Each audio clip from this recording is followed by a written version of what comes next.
السلام علیکم ورحمۃ اللہ وبرکاتہ۔ الحمدللہ الحمدللہ الحمدللہ۔ ہم لوگ سورہ مائدہ میں چل رہے تھے اور سورہ مائدہ کی تفسیر الحمدللہ مکمل ہو چکی تھی، اور ساری بات وہاں پہ ختم ہو گئی تھی جب اس کی آخری آیت آئی تھی کہ اعوذ باللہ من الشیطان الرجیم بسم اللہ الرحمن الرحیم قال اللہ ھذا یوم ینفع الصادقین۔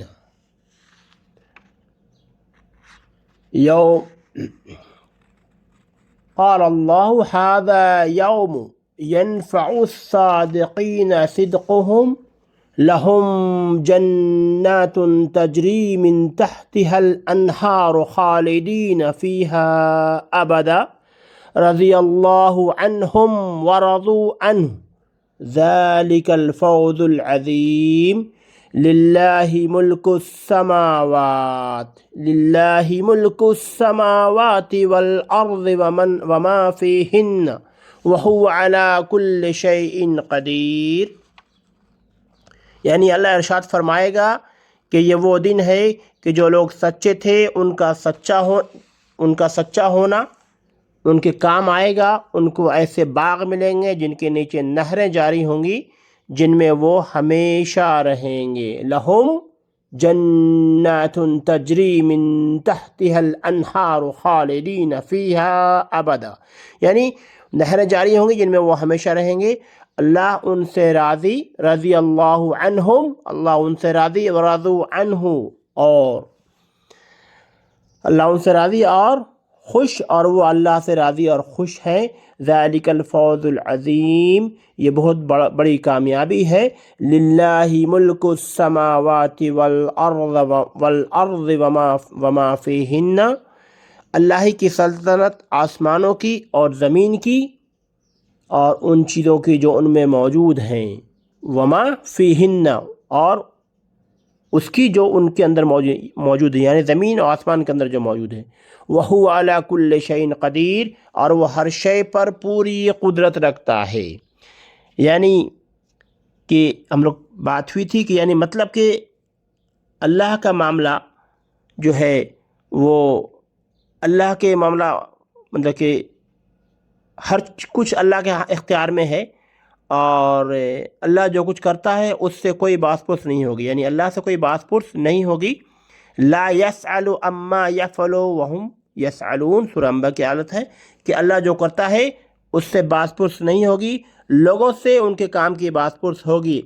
اور اس آیت میں اللہ کے سامنے بندوں کی عاجزی اور بے بسی کا اظہار بھی ہے، اور اللہ کی عظمت، جلالت اور اس کے قادر مطلق اور مختار کل ہونے کا بیان بھی ہے، اور ان دونوں باتوں کے حوالے سے عفو مغفرت کی التجا بھی ہے، یعنی اللہ سے ڈرنا بھی ہے اور اللہ سے خوش بھی ہونا ہے۔ یعنی مطلب جب انسان ہوتا ہے نا کہ اللہ سے امید بھی رکھتے، جب ہم دعا مانگا تو اللہ سے امید رکھتے ہیں، خوش اللہ سے امید رکھے ہوئے ہیں کہ اللہ ہماری دعا قبول فرما لے گا، اللہ سے ڈرتے بھی ہیں کہ ہو سکتا ہے اللہ قبول نہ بھی فرمائے، تو عفو مغفرت کی التجا بھی ہے۔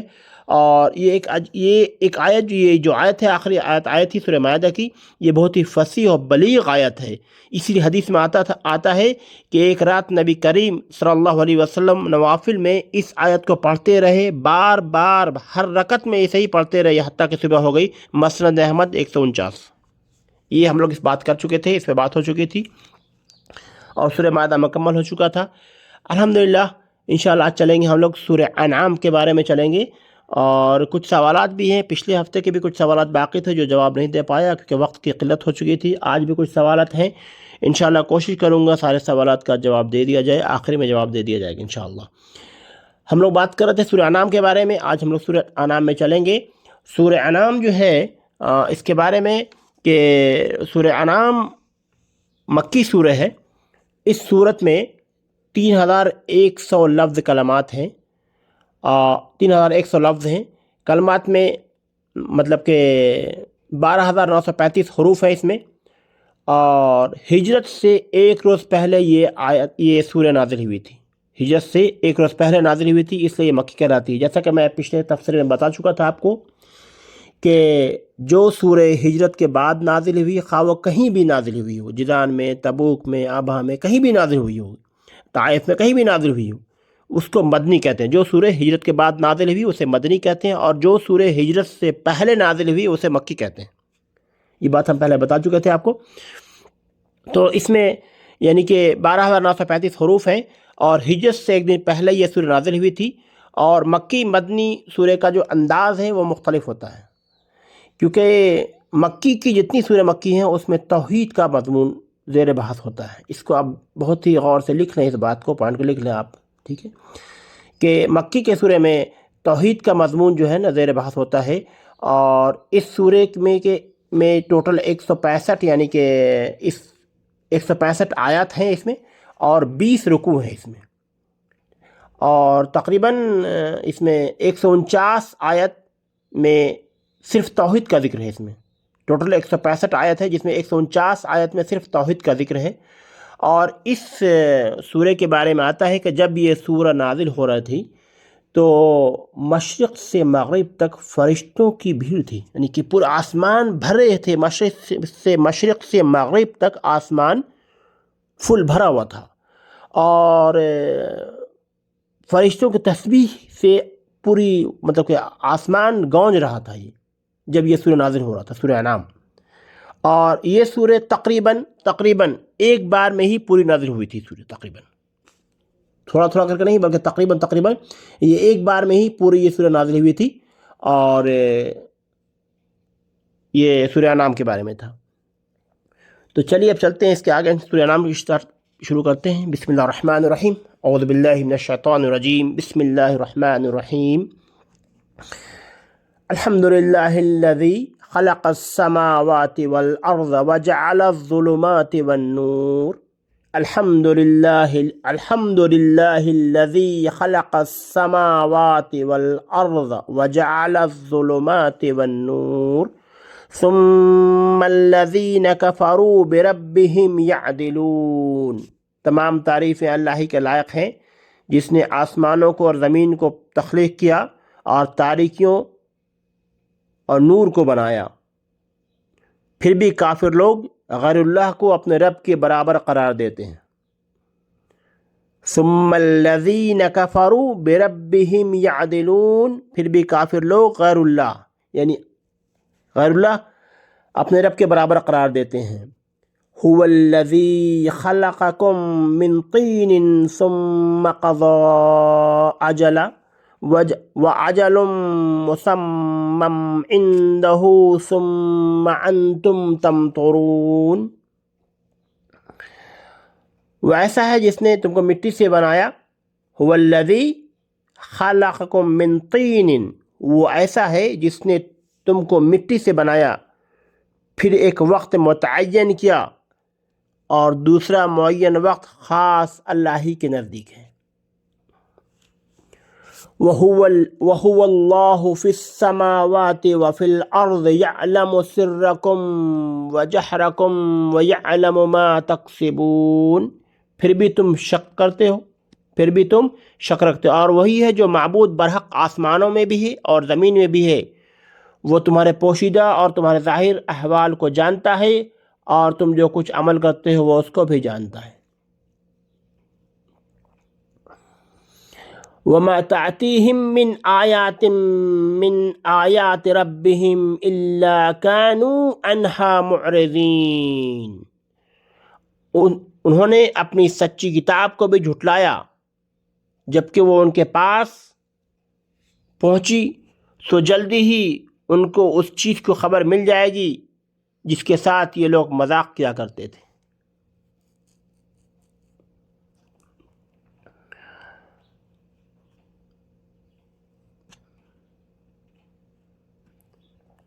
دیکھیے سورہ انعام، اسے بتایا پہلے، آپ کو تذکرہ کر چکا تھا میں کہ توحید کا ذکر ہے، اور آگے میں نے اس کے بارے میں بتایا میں نے آپ کو اس کے اور بھی کہ توحید کا مضمون اس میں زیر بحث ہے۔ اور اس سورہ کی 165 آیت میں سے تقریباً 149 آیت میں توحید ہی کا ذکر ہے، یعنی کہ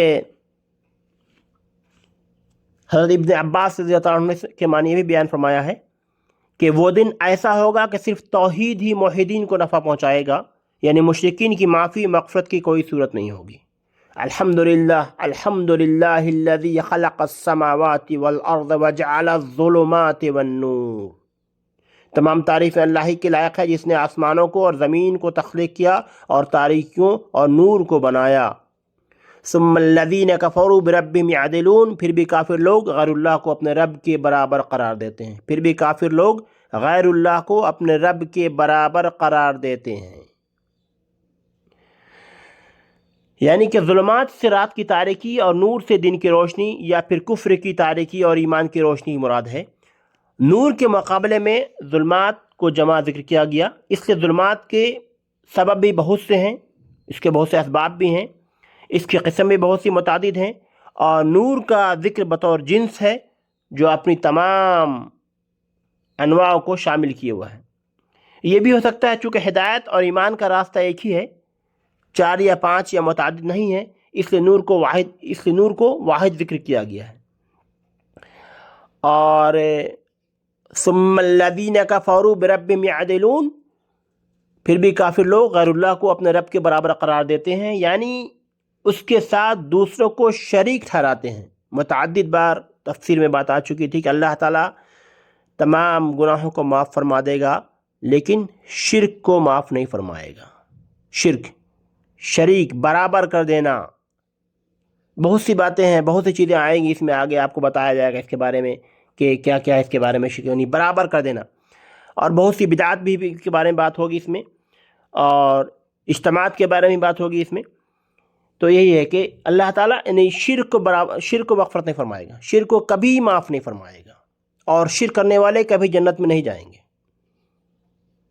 یعنی اس کے ساتھ ثم الذین کفروا بربہم یعدلون، یعنی کہ پھر بھی کافر لوگ غیر اللہ کو یعنی اپنے رب کے برابر قرار دے، اللہ کو اپنے رب کے برابر قرار دے دیتے ہیں، یعنی کہ شریک ٹھہراتے ہیں، یعنی اس کے ساتھ دوسروں کو شریک ٹھہراتے ہیں۔ اور آگے تھا کہ هو الذی خلقکم من طین ثم قضى اجلا، یعنی کہ وہ ایسا ہے جس نے تم کو مٹی سے بنایا پھر ایک وقت متعین کیا، یعنی تمہارے باپ آدم کو جو تمہارے اصل ہیں اور جن سے تم سب نکلے ہو، اس کا دوسرا مطلب یہ بھی ہو سکتا ہے کہ تم جو خوراک اور غذائیں کھاتے ہو سب زمین سے نکلتی ہے، اور انہی غذاؤں سے انسان کے جسم کے اندر نطفہ بنتا ہے جو رحم مادر میں یعنی ماں کے رحم میں جا کر تخلیق انسانی کا باعث بنتا ہے۔ اس لحاظ سے گویا تمہاری پیدائش مٹی سے ہوئی، اور اس کے بعد ہے کہ ثم قضى اجلا، اور پھر وقت متعین کیا یعنی موت کا وقت متعین کیا۔ یعنی انسان مٹی سے تخلیق، مٹی کی ہم جو کھاتے ہیں غذا کھاتے ہیں، آٹا، چاول، دال، روٹی، جتنی بھی چیزیں کھاتے ہیں، حتیٰ کہ جانور بھی جو چارہ کھاتا ہے وہ زمین سے کھاتا ہے، پھر سے دودھ نکلتا ہے جو بھی نکلتا ہے، یا اس کے گوشت جو بھی چیزیں ہیں وہ انسان کھاتا ہے۔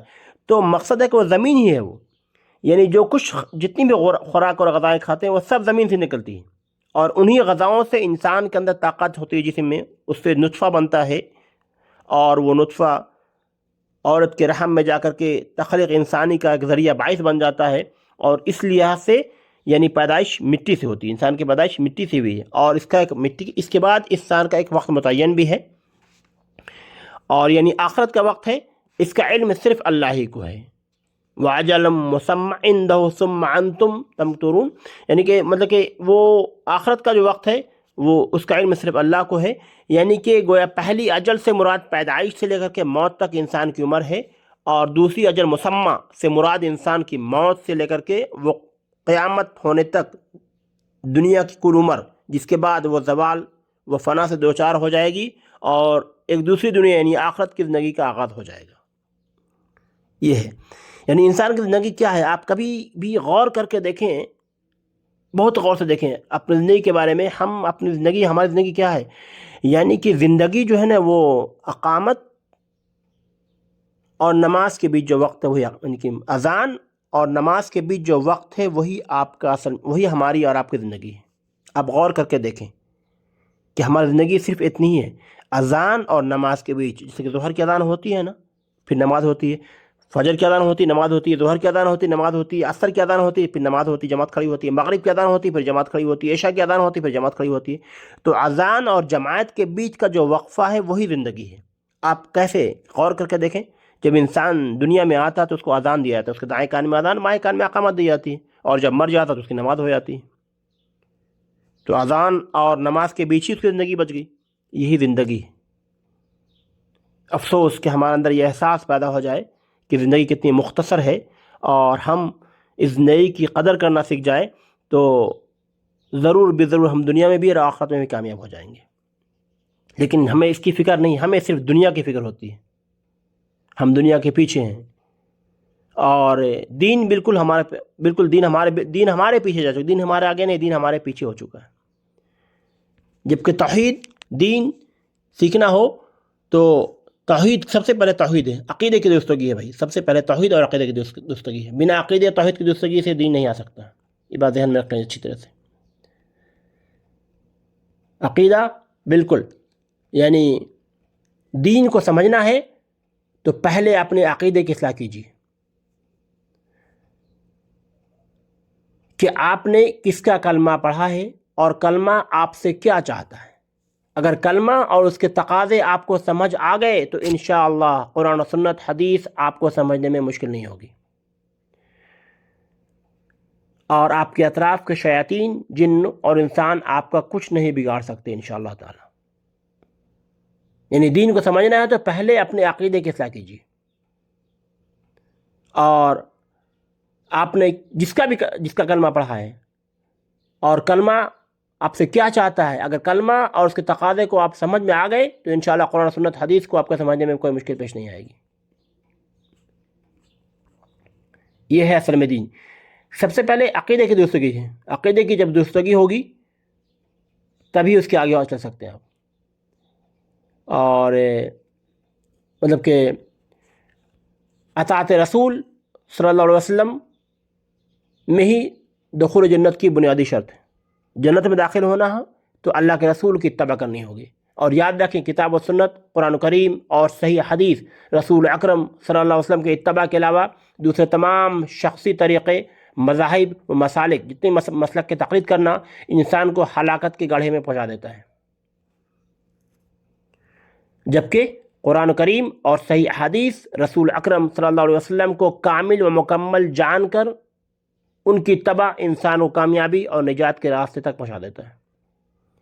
یاد رکھیں جس نے اپنے محبوب نبی کریم صلی اللہ علیہ وسلم کے علاوہ کسی امتی شخص کو شریعت کا امام اعظم بنایا جانا، اور نبی کریم صلی اللہ علیہ وسلم کی اتباع کو چھوڑ کر کسی امتی شخص کو اپنا امام جان کر اس کی تقلید کی تو وہ شخص ہلاک اور تباہ ہو گیا۔ رسول اکرم صلی اللہ علیہ وسلم کی سنت، صحیح حدیث، ہر کسی امتی شخص کے بات قول کو ترجیح دینے والے شخص کا سارا عمل مشقت ضائع و برباد ہو جائے گا، اور وہ دنیا اور آخرت میں ذلیل اور خار اور خسارے والا ہو گیا۔ اگر دعویٰ محبت رسول اللہ صلی اللہ علیہ وسلم کا ہے تو اتباع بھی محمد رسول اللہ صلی اللہ علیہ وسلم کی ہونا چاہیے، کیونکہ مرنے کے بعد جو ہے نا دو ہی گھر ہے۔ اس سے پہلے تفسیر میں بتا چکا تھا میں کہ مرنے کے بعد دو ہی گھر ہے، یا تو جنت یا جہنم، تیسرا گھر نہیں ہے، اور وہاں سے لوٹنے کا راستہ نہیں ہے میرے بھائی۔ یہ بات ہو چکی تھی پچھلی بار تفسیر میں کہ لوٹنے کوئی راستہ نہیں۔ قرآن کو اٹھا کے دیکھیں اور دین کو سمجھنے کی کوشش کریں، حدیث کا مطالعہ کر کے دیکھیں کہ اس دن کیا ہوگا۔ قیامت دن کیا کہے گا کہ ربنا ابصرنا وسمعنا فارجعنا نعمل صالحا، یعنی جب خسارہ میں اٹھے گا تو اللہ تعالیٰ کے نزدیک جب سامنے ہوگا اور اپنے نام اعمال کو دیکھے گا، وہ بدعت، وہ شرک کو دیکھے گا، وہ تو کیا کہے گا وہ؟ اور نہ اللہ کے رسول کی سنت کی نافرمانی، اللہ کے حکم کی نافرمانی کرنے کے بعد جب انسان دنیا سے جاتا ہے، یعنی شرک کی حالت میں اس کی موت جب ہوتی ہے، اور جب اٹھایا جائے گا اور جب اسے پوچھا جائے گا تو کیا کہے، جب وہ دیکھے تو کیا کہے گا کہ ربنا ابصرنا وسمعنا، اے اللہ میں نے دیکھا، ربنا ابصرنا، اے اللہ میں نے دیکھا، وسمعنا سن لیا، ربنا ابصرنا وسمعنا فرجعنا، مجھے واپس کر دے، ربنا ابصرنا وسمعنا فرجعنا نعمل صالحا، تاکہ میں صالح اعمال کر سکوں۔ کیا کبھی غور کیا اس آیت کے بارے میں؟ کبھی دیکھا، سوچا اس آیت کے بارے میں؟ کتنا واضح طور سے کہہ دیا جاتا ہے، اللہ تعالیٰ نے کتنا واضح صاف ستھرے زبان میں کہا کہ اس دن وہ کہے گا کہ ربنا ابصرنا، ہم نے دیکھ لیا، وسمعنا، سن لیا،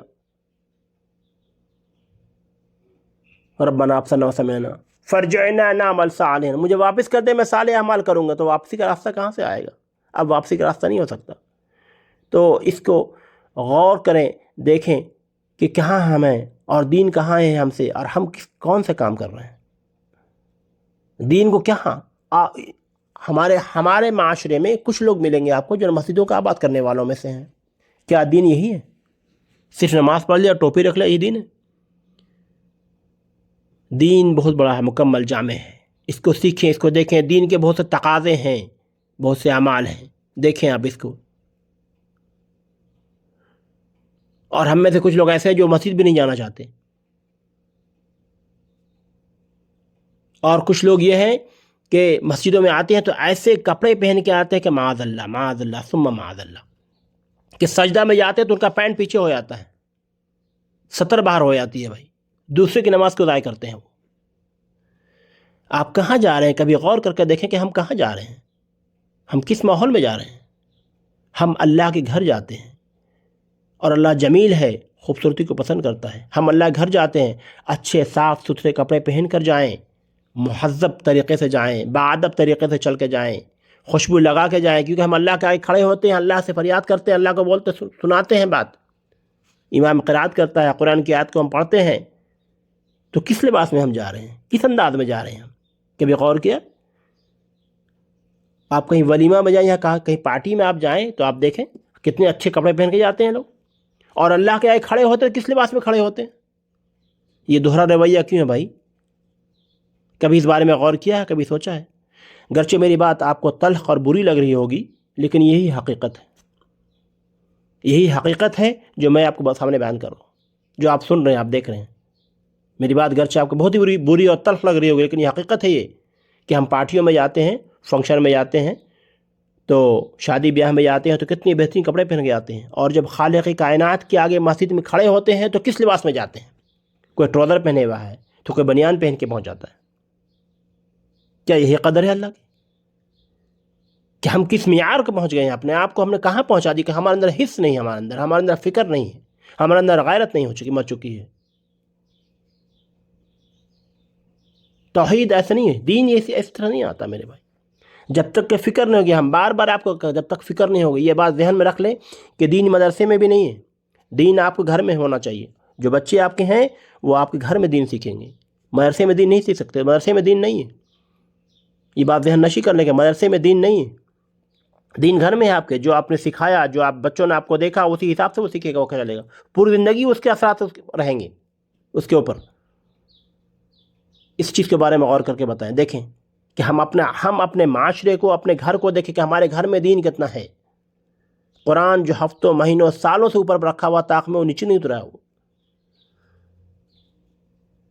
کبھی ہم نے اس کے ایک آیت کو پڑھ کے غور نہیں کیا کہ اللہ تعالیٰ ہم سے کیا مانگتا ہے، اللہ تعالیٰ کیا کہتا ہے، ہم کو سمجھنا چاہیے۔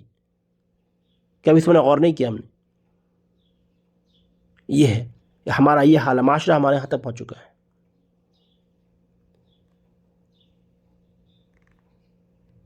تو یہی ہے، کلمہ پڑھ لیا تو بھائی کلمہ جب پڑھا ہے تو جس کا کلمہ پڑھا ہے اس کے جو تقاضے ہیں اس کو دیکھیے۔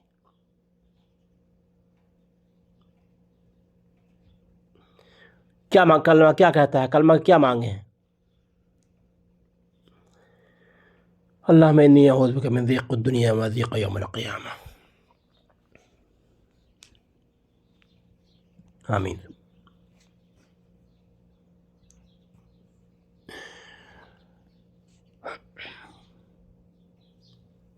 یعنی آخرت کا وقت اس کا علم صرف اللہ کو ہے، اور مطلب کہ انسان پیدا ہونے کے بعد اس کی موت آئے گی، وہ قبر میں جائے گا، اور قبر کے بعد وہ اس وقت تک قبر میں رہے گا جب تک کہ قیامت نہ ہو جائے اور یہ دنیا ختم نہ ہو جائے گی۔ یعنی دنیا کی کل عمر تک وہ قیامت پر رہے گا، وہ قبر میں رہے گا، اور اس کے بعد جب دنیا ختم ہوگی تو پھر آخرت دوسری دنیا ہے، اور وہاں سے اس کی زندگی کا آغاز ہو جائے گا۔ یعنی قیامت کے واقع ہونے میں جیسے کفار مشرکین کہا کرتے تھے کہ جب ہم مر کر مٹی میں مل جائیں گے تو کس طرح ہمیں دوبارہ زندہ کیا جا سکے گا، تو اللہ تعالیٰ نے فرمایا جس نے تمہیں پہلی مرتبہ تخلیق کیا دوبارہ بھی وہی تمہیں زندہ کرے گا۔ سورہ یاسین میں دیکھیں آپ آیت نمبر 79 میں۔ تو فقد کذبوا بالحق لما جاءهم فسوف يأتيهم انباء ما كانوا به يستهزئون، انہوں نے اس سچی کتاب کو بھی جھٹلایا جبکہ وہ ان کے پاس پہنچی، تو جلد ہی ان کو اس چیز کی خبر مل جائے گی جس کے ساتھ یہ لوگ مذاق کیا کرتے تھے۔ الم یروا کم اہلکنا من قبلہم من قرن مکناہم فی الارض ما لم نمکن لکم وارسلنا السماء علیہم مدرارا وجعلنا الانہار تجری من تحتہم فاہلکناہم بذنوبہم وانشانا من بعدہم قرنا آخرین۔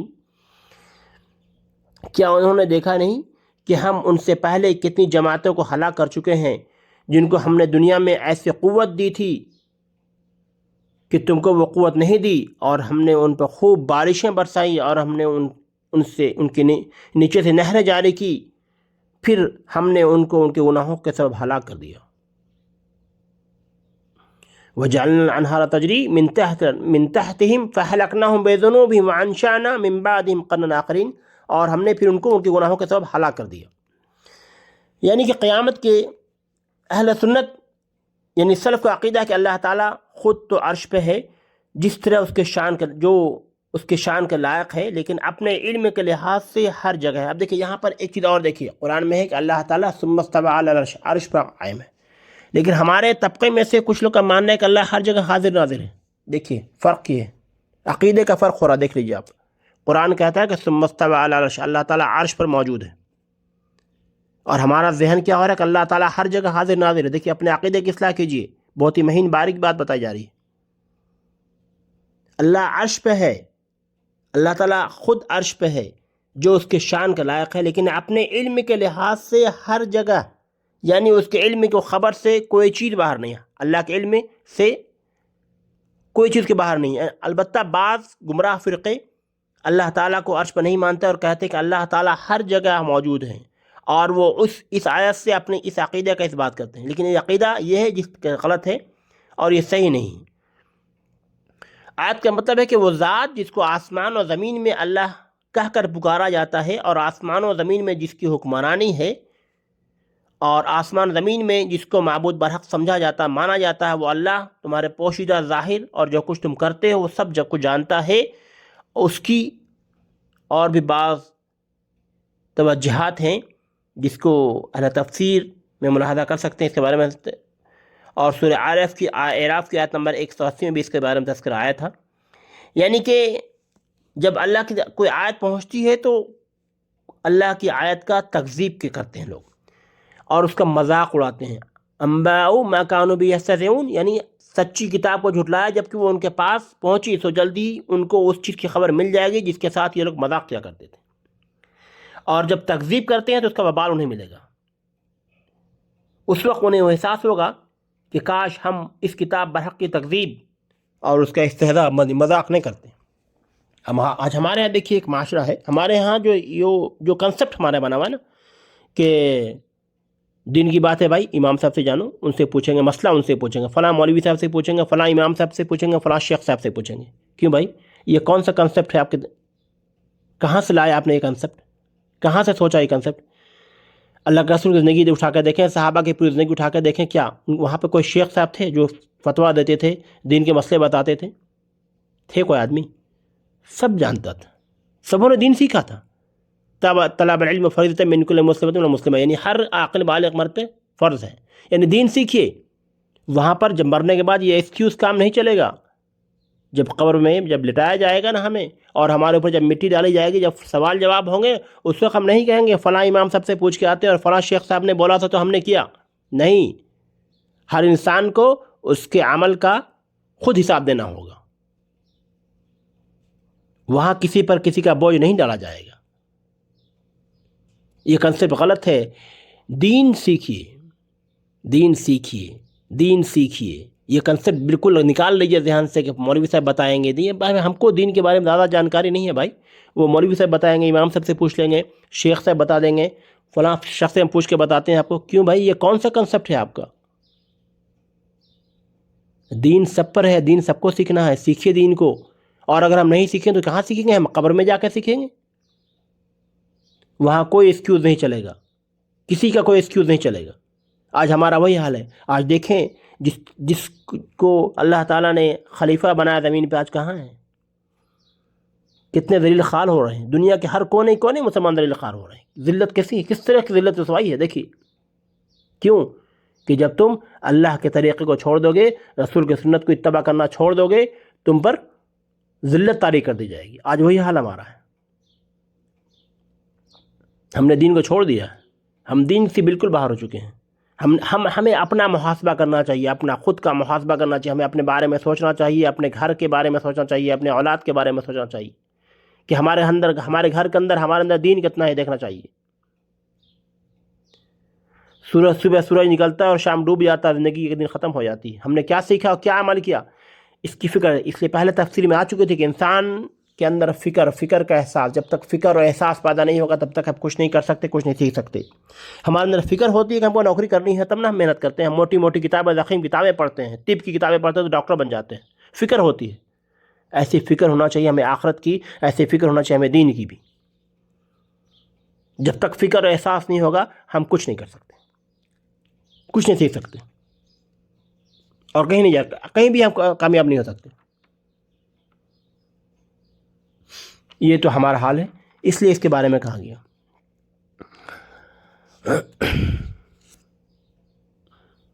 یعنی جب گناہوں کے پاداش میں تم سے پہلی امت کو ہلاک کر چکے تھے، اللہ نے کیا کہا بھی کہ تمہیں اللہ نے وہ قوت بھی نہیں دی جو اس سے پہلے قوموں کو قوت دی تھی. الم یروا کم اہلکنا من قبل من قرن مکناہم فی الارض ما لم نمکن لکم وارسلنا السماء علیہم مدرارا وجعلنا الانہار تجری من تحتہم فہلکناہم بذنوبہم وانشانا من بعدہم قرنا آخرین.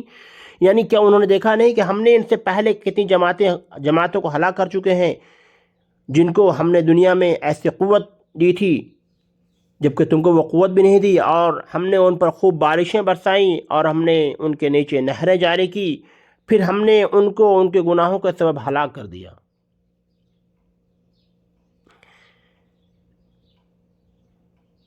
یعنی گناہوں کے پاداش میں تم سے پہلی امت کو ہلاک ہو چکی تھی، حالانکہ وہ طاقت قوت میں بھی بہت زیادہ تھی. یعنی کہ اللہ نے کہا تھا کہ اللہ تعالیٰ کہتا ہے کہ تم سے زیادہ قوت میں تھی، لیکن اس کو ہلاک کر دیا گیا.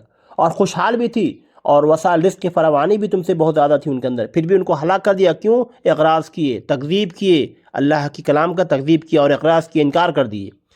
اور تمہیں بھی ہلاک کرنا ہمارے لیے کیا مشکل ہے. اس سے یہ بھی معلوم ہوا کہ کسی قوم کو کی محض مادی ترقی اور خوشحالی سے یہ نہیں سمجھنا چاہیے کہ وہ بہت کامیاب کامران ہے، بلکہ اس کی وہ صورتیں جو بطور امتحان اللہ تعالیٰ قوموں کو عطا فرماتا ہے. لیکن جب یہ مہلت عمل ختم ہو جاتی ہے تو پھر یہ ساری ترقیاں اور خوشحالیاں انہیں اللہ کا عذاب سے بچانے میں کامیاب نہیں ہو سکتی. یعنی پچھلے قوموں کی آزمائش دکھائی گئی کہ پچھلے قوموں کو کس طرح سے اللہ تعالیٰ نے ہلاک کیا، یہ اللہ تعالیٰ نے دکھایا. آج ہمارا حال یہی ہے. آج دنیا میں ہم کامیاب ہو گئے سمجھ کے ہم کامیاب ہیں. دنیا کتنی زندگی، 60 سال 70 سال 80 سال زندگی، 90 سال 100 سال، اس سے زیادہ کہاں سے آپ جی پائیں گے یا ہم کہاں جی پائیں گے. کیا یہی کامیابی ہے؟ یہ کامیابی نہیں ہے. اللہ کے احکامات کو پکڑ لو. جب ہم پکڑ لیں گے اور اللہ کا سنت کی اتباع کر لیں گے تو ہم دنیا میں بھی کامیاب ہوں گے اور آخرت میں بھی کامیاب ہو جائیں گے. اس بات کو جان لیجیے اچھی طرح سے. ہم جب تک یہ کنسیپٹ ہمارے ذہن میں نہیں آئے گا تب تک ہمارے سمجھ میں نہیں بات آئے گی. وَلَوْ نَزَّلْنَا عَلَيْكَ كِتَابًا فِي قِرْطَاسٍ فَلَمَسُّوهُ بِأَيْدِيهِمْ لَقَالَ الَّذِينَ كَفَرُوا إِنْ هَذَا إِلَّا سِحْرٌ مُبِينٌ. اور ان کے بعد دوسری جماعتوں کو پیدا کر دیا. اگر اور اگر ہم کاغذ پہ لکھا ہوا کوئی نوشتہ آپ پر نازل فرماتے، پھر اس کو یہ لوگ اپنے ہاتھوں سے چھو بھی لیتے، تب بھی یہ کافر لوگ یہی کہتے یہ کچھ نہیں ہے، ایک صریح جادو ہے۔ وَقَالُوا لَوْلَا أُنزِلَ عَلَيْهِ مَلَكٌ وَلَوْ أَنزَلْنَا مَلَكًا لَقُضِيَ الْأَمْرُ ثُمَّ لَا يُنظَرُونَ، اور یہ لوگ یوں کہتے ہیں کہ ان کے پاس کوئی فرشتہ کیوں نہیں اتارا گیا، اگر ہم کوئی فرشتہ بھیج دیتے تو سارا قصہ ہی ختم ہو جاتا، پھر ان کو ذرا مہلت نہ دی جاتی۔ وَلَوْ جَعَلْنَا مَلَكًا لَجَعَلْنَاهُ رُجُلًا وَلَلَبَسْنَا عَلَيْهِمْ مَا يَلْبِسُونَ، اور اگر ہم کسی فرشتے کو رسول بناتے تو بھی اس سے ہم انسانی شکل ہی میں اتارتے اور ہم انہیں اسی شبہ میں ڈالتے۔ وَلَقَدِ اسْتُهْزِئَ بِرُسُلٍ مِّن قَبْلِكَ فَحَاقَ بِالَّذِينَ سَخِرُوا مِنْهُمْ مَا كَانُوا بِهِ يَسْتَهْزِئُونَ، اور واقعی آپ سے پہلے جو پیغمبر ہوئے ان کے ساتھ بھی مذاق کیا گیا، پھر جن لوگوں نے ان سے مذاق کیا ان کو اس عذاب نے آ گھیرا۔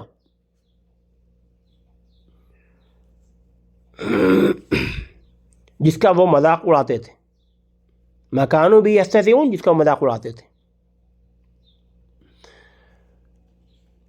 یعنی آج حالت یہ ہے نا کہ کفار مکہ نے بھی اتنی شرک نہ کی ہوگی جتنا آج امت مسلمہ کر رہی ہے۔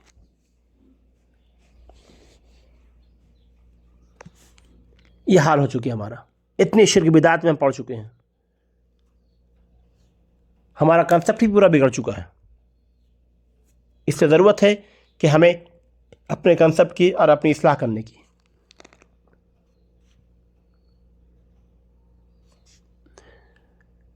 یعنی کہ یہ پوری جو ہے نا یہ آیت دیکھیے، اب پوری توحید پہ بات چل رہی ہے پوری اس کی۔ یعنی جب اللہ تعالیٰ قوموں کو مہلت دیتا ہے تو عطا فرماتا ہے، اور جب مہلت ختم ہو جاتی ہے تو پھر ساری ترقیاں، ساری خوشحالیاں انہیں اللہ کے عذاب سے بچانے میں کامیاب نہیں ہوتی۔ آج دیکھیے اللہ تعالیٰ کہیں بھی چاہے زلزلہ آ سکتا ہے، سیلاب آ سکتا ہے، بارش ہو سکتی ہے، ہوائیں چل سکتی ہے، ساری ترقی کوئی نہیں روک سکتا اس کو، سائنس ٹیکنالوجی نہیں روک سکتی اس کو۔ تو اللہ تعالیٰ جب عذاب ڈالنا چاہتا ہے تو کوئی ترقی نہیں روک سکتی۔ اور اللہ تعالیٰ نے پچھلے قوموں کو بھی آزمایا، خوشحالی دے کر کے بھی، سب کچھ دے کر کے بھی آزمایا۔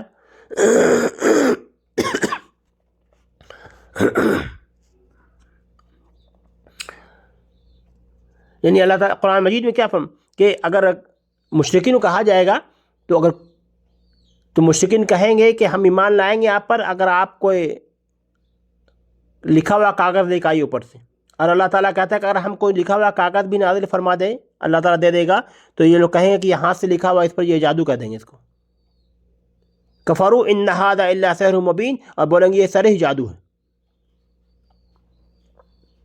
اور اس کے بعد پھر کہتے ہیں کہ اللہ تعالیٰ یعنی کہ فرشتے کو کیوں نہیں اتارا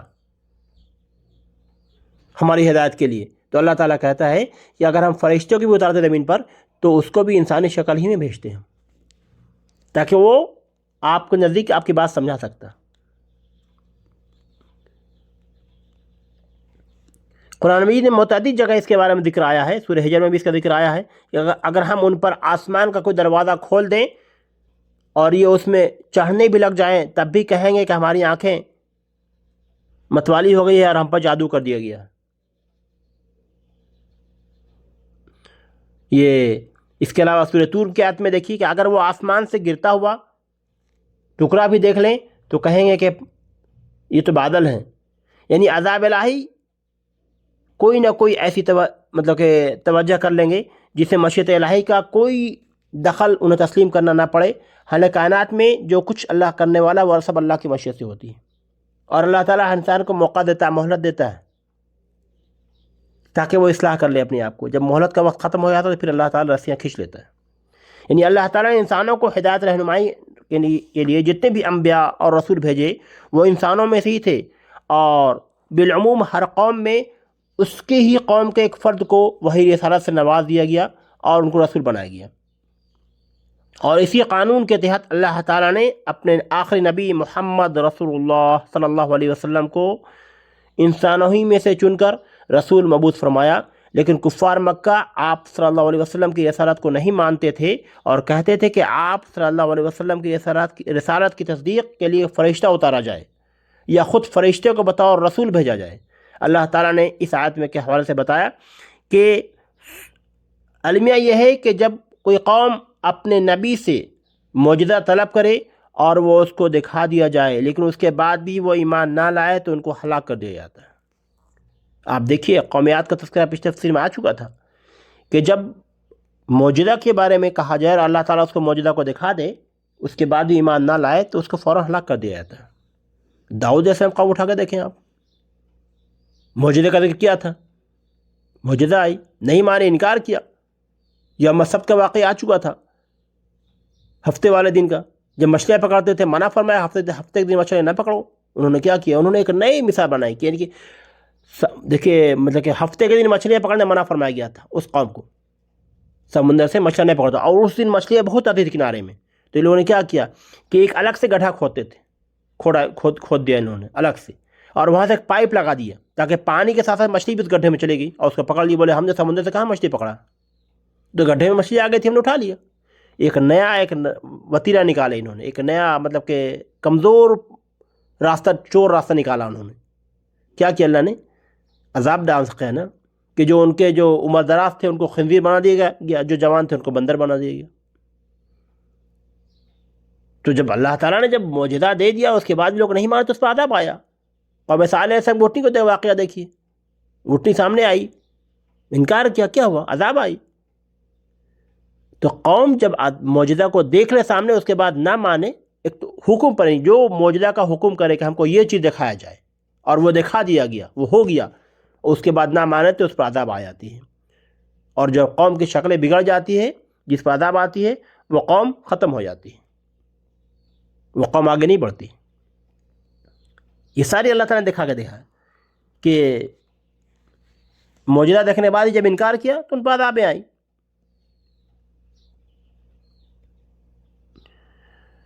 یعنی انسان کی شکل میں فرشتے بھیجا جائے، انسان کی شکل میں فرشتے بھی اللہ تعالیٰ بھیجتا تو انسان کی شکل ہی میں آتا ہے، لیکن اصل مشکل یہ ہے کہ یہ لوگ دیکھ نہیں سکتے۔ جب وہ آدمی کی شکل میں آتا تو پھر یہی شبہ پیش کرتے جیسے آپ پیش کر رہے ہیں۔ اس لیے اللہ تعالیٰ کا انسانوں پر ایک بڑا احسان ہے کہ اس نے انسان ہی کو نبی اور رسول بنایا، اور اللہ تعالیٰ نے بھی بطور احسان قرآن کریم میں اس کا ذکر بھی فرما دیا۔ لقد من اللہ علی المؤمنین اذا بعث فیہم رسولا من انفسہم، سورہ عمران آیت نمبر 164۔ یعنی اللہ تعالیٰ نے مومنوں پر احسان فرمایا جبکہ انہی کی جانوں میں سے ایک شخص کو رسول بنا کر بھیجا۔ لیکن پیغمبروں کی بشیرت کافروں کے لیے حیرت اور کا ایک باعث ہے، اور وہ سمجھتے ہیں کہ رسول انسانوں میں سے نہیں فرشتوں میں سے ہیں، ہونا چاہیے۔ وہ ان کے نزدیک بشریت رسالت کی شان نہیں ہے، جیسا کہ آج کل کے بہت سے بدعت لوگ یہی سمجھتے ہیں کہ ان کے دل ایک دوسرے کے مشابہ ہو گئے ہیں، یعنی کفر، شرک، رسولوں کی بشیرت کا انکار، اس طرح کی بات ہوئی ہے۔ کیونکہ وہ ان کے خاندان حسب نسب ہر چیز سے واقف ہوتے تھے، لیکن رسالت کا وہ انکار کرتے تھے، جبکہ آج کل کے اہل بدعت رسالت کا انکار تو نہیں کرتے لیکن بشریت کو رسالت کے منافی سمجھتے ہیں، کہ سمجھنے سے رسول کی بشریت کا انکار کرتے ہیں۔ کیا کہتے ہیں کہ اللہ کا رسول نور تھے۔ اللہ کا پچھلی تفسیر میں بات آ چکی تھی کہ نوری مخلوق فرشتے ہیں جن کو نہ بھوک لگتی ہے، جو نہ کھاتے ہیں نہ پیتے ہیں، نہ ان کے بال نہ ان کے اولادیں ہیں، جبکہ اللہ کے رسول حضرت محمد صلی اللہ علیہ وسلم کی اولادیں تھیں، ان کے حسب نسب تھے۔ تو یہ ہے انکار کر دینا ہو گیا، یعنی آج کل کے بدعت لوگ کیا کرتے ہیں؟ یہی انکار کرتے ہیں۔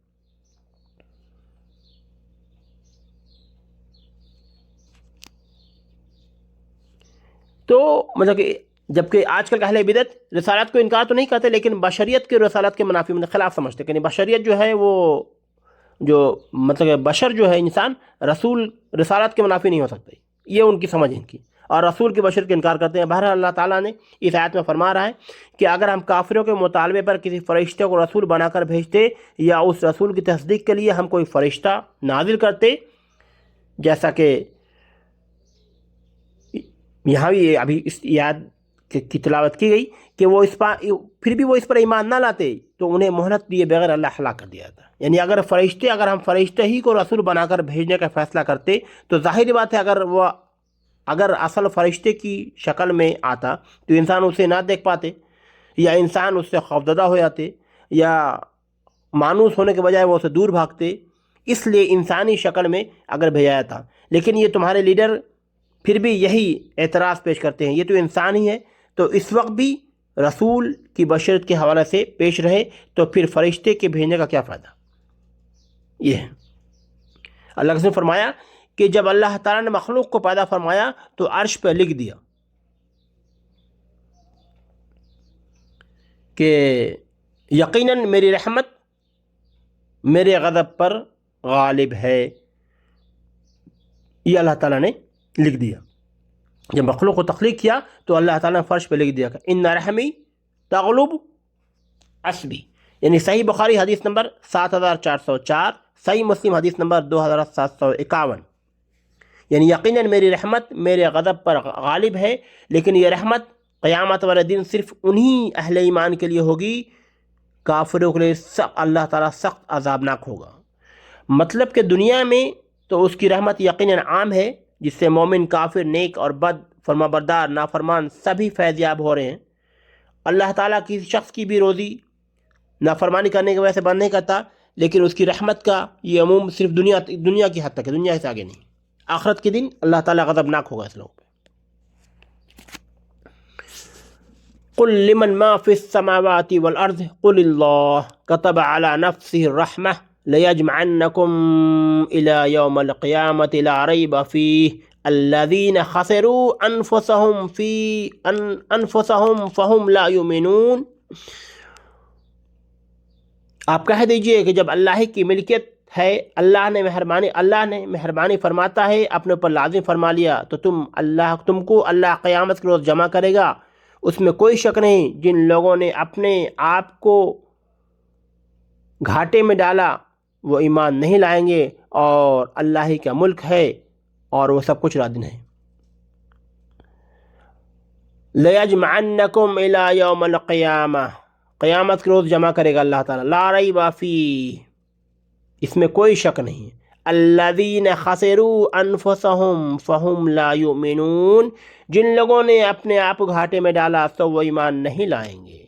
وَلَهُ مَا سَكَنَ فِي اللَّيْلِ وَالنَّهَارِ، اور اللہ ہی کی ملک ہے وہ سب کچھ جو رات میں اور دن میں۔ وَهُوَ السَّمِيعُ الْعَلِيمُ، اور وہ بڑا سننے والا اور جاننے والا ہے۔ قُلْ اغیر اللہ اتخذ ولیا فاطر السماوات والارض وهو یطعم ولا یطعم قل انی امرت ان اکون اول من اسلم ولا تکونن من المشرکین۔ آپ کہہ دیجئے کیا اللہ کے سوا جو کہ آسمان و زمین کا پیدا کرنے والا ہے اور جو کہ کھانے کو دیتا ہے اور اسے نہیں کھلایا تھا، میں کسی اور کو معبود قرار دوں؟ آپ فرما دیجئے قل انی اخاف ان عصیت ربی عذاب یوم عظیم۔ آپ فرما دیجئے مجھ کو یہ حکم ہوا کہ سب سے پہلے میں اسلام قبول کروں اور تو شرک کرنے والوں میں سے ہرگز نہ ہو جانا۔ آپ کہہ دیجئے کہ میں اگر اپنے رب کا کہنا نہ مانوں تو میں ایک بہت بڑے دن کے عذاب سے ڈرتا ہوں۔ قل انی اخاف ان عصیت ربی عذاب یوم عظیم، یعنی آپ کہہ دیجئے کہ میں اگر اپنے رب کا کہنا نہ مانوں تو میں ایک بڑے دن کے عذاب سے ڈرتا ہوں۔ من یصرف عنہ یومئذ فقد رحمہ وذلک الفوز المبین، اور جس شخص سے اس روز وہ عذاب ہٹا دیا جائے تو اس پر اللہ نے بڑا رحم کیا اور یہ صریح کامیابی ہے۔ وَإِن يَمْسَسْكَ اللَّهُ بِضُرٍّ فَلَا كَاشِفَ لَهُ إِلَّا هُوَ وَإِن يَمْسَسْكَ بِخَيْرٍ فَهُوَ عَلَى كُلِّ شَيْءٍ قَدِيرٌ۔ اور اگر تجھ کو اللہ کو تکلیف پہنچائے تو اس کا دور کرنے والا اللہ کے سوا کوئی اور نہیں ہے، اور اگر تجھ کو اللہ کوئی نفع پہنچائے تو وہ ہر چیز پر پوری قدرت رکھنے والا ہے۔ وَهُوَ الْقَاهِرُ فَوْقَ عِبَادِهِ وَهُوَ الْحَكِيمُ الْخَبِيرُ، اور وہی اللہ اپنے بندوں کے اوپر غالب ہے، برتر ہے، اور وہی بڑی حکمت والا اور پوری خبر رکھنے والا ہے۔ قُلْ أَيُّ شَيْءٍ أَكْبَرُ شَهَادَةً قُلِ اللَّهُ شَهِيدًا بَيْنِي وَبَيْنَكُمْ وَأُوحِيَ إِلَيَّ هَذَا الْقُرْآنُ لِأُنذِرَكُمْ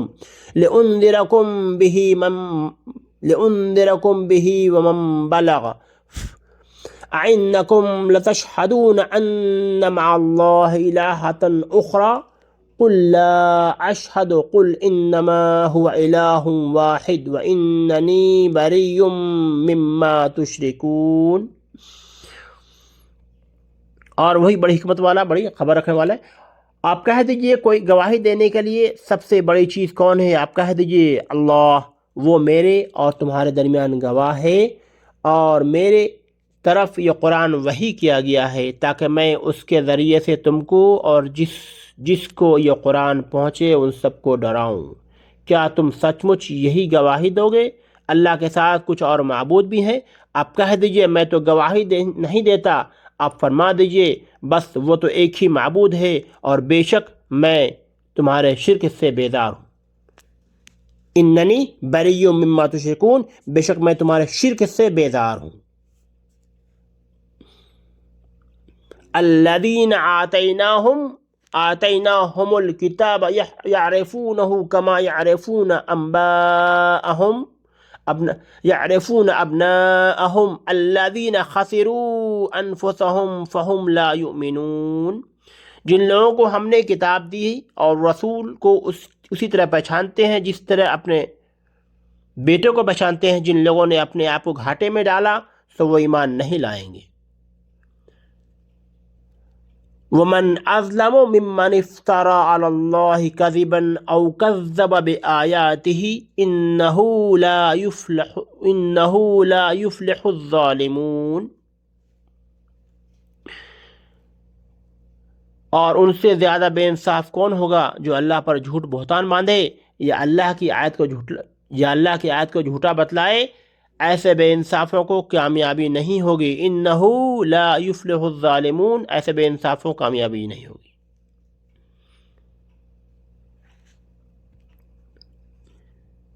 یعنی آخرت میں جو کہ دارالجزا ہے، آخرت کیا ہے؟ آخرت ایک دارالجزا ہے۔ تو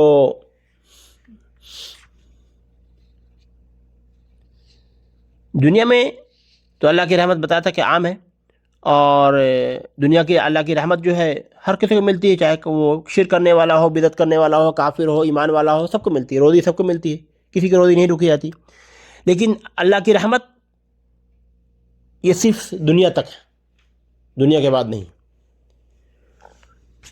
آخرت میں بڑی پکڑ ہوگی اور اللہ تعالیٰ ایسے لوگوں پر بڑا غضبناک ہو جائے گا۔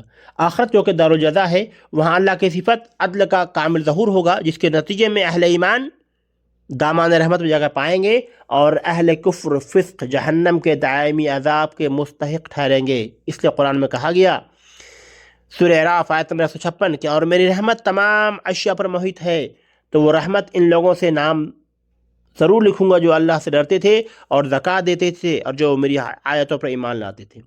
اور ولی سے مراد یہاں معبود کارساز ہے، جیسا کہ بتایا گیا کہ جو اللہ کا مطلب کہ دوست ہے، ولی اسی کو بولتے ہیں۔ یعنی اگر میں نے بھی اپنے رب کی نافرمانی کی، یعنی ابھی آیت آئی تھی نہیں، اللہ تعالیٰ کیا فرماتا ہے کہ آپ اے نبی آپ کہہ دیجیے، یعنی میں نے بھی اگر اپنے رب کی نافرمانی کرتے ہوئے اللہ کو چھوڑ کر کسی اور کو معبود بنا لیا تو میں بھی اللہ کے عذاب سے نہیں بچ سکوں گا۔ جس طرح دوسرے مقام پر فرمایا گیا کہ فمن زحزح عن النار وادخل الجنہ فقد فاز۔ سورہ آل عمران 185 کہ جو آگ سے دور اور جنت میں داخل کر دیا گیا وہ کامیاب ہو گیا۔ اس لیے کامیابی خسارے سے بچ جانے اور نفع حاصل کر لینے کا نام ہے، اور جنت سے بڑھ کر نفع کیا ہوگا، جہاں دائمی ہمیشہ جہاں موت بھی نہیں آئے گی۔ یہاں تو موت آ جائے گی 60 70 60 100 سال کے اندر موت آ جائے گی، لیکن وہاں تو موت بھی نہیں آئے گی، وہ دائمی ہے۔ اور نفع اور ضرر کا مالک کائنات میں ہر طرح کا تصرف کرنے والا صرف اللہ ہے، اور اس کے حکم قضا کو کوئی رد کرنے والا نہیں ہے۔ ایک حدیث میں اس مضمون کو اس طرح بیان کیا گیا ہے کہ یہ آپ کا ہے کہ صحیح بخاری حدیث نمبر 7292 7292، صحیح مسلم حدیث نمبر 5593 593، یعنی جو چیز تو دے اس کو کوئی روکنے والا نہیں، اور جو چیز تو روک لے اس کو کوئی دینے والا نہیں، اور کسی صاحب حیثیت کو اس کی حیثیت تیرے مقابلے میں نفع نہیں پہنچا سکتی۔ نبی کریم صلی اللہ علیہ وسلم ہر نماز کے بعد یہ دعا، یعنی اللہ مطلب کہ اللہ لا الہ الا اللہ وحدہ لا شریک لہ لہ الملک ولہ الحمد وہو علی کل شیء قدیر پڑھا کرتے تھے ہر نماز کے بعد۔ یعنی اللہ تعالیٰ اگر کوئی چیز دینا چاہے تو کوئی اس کو روک نہیں سکتا، اور اگر اللہ تعالیٰ جس چیز کو روک لے اس کو کوئی دینے والا نہیں ہو سکتا۔ یعنی صاحب حیثیت کو بھی اس کے حیثیت کے مقابلے میں کوئی نفع نہیں پہنچا سکتی۔ یعنی تمام گردنیں قیامت دن جھکی ہوئی ہوں گی، بڑے بڑے جابر لوگ ان کے سامنے اللہ کے سامنے بے بس ہوں گے، اور وہ ہر چیز پر غالب ہے، اور تمام کائنات اللہ کے فرما بردار مطیع ہے، اور وہ اپنے ہر کام میں حکیم ہے اور ہر چیز سے باخبر ہے، اور اسے معلوم ہے کہ اس کے احسان و عطا کا کون مستحق ہے اور کون غیر مستحق۔ یعنی اللہ تعالیٰ ہی اپنی وحدانیت اور ربوبیت کا سب سے بڑا گواہ ہے، اس سے بڑھ کر کوئی گواہ نہیں۔ اور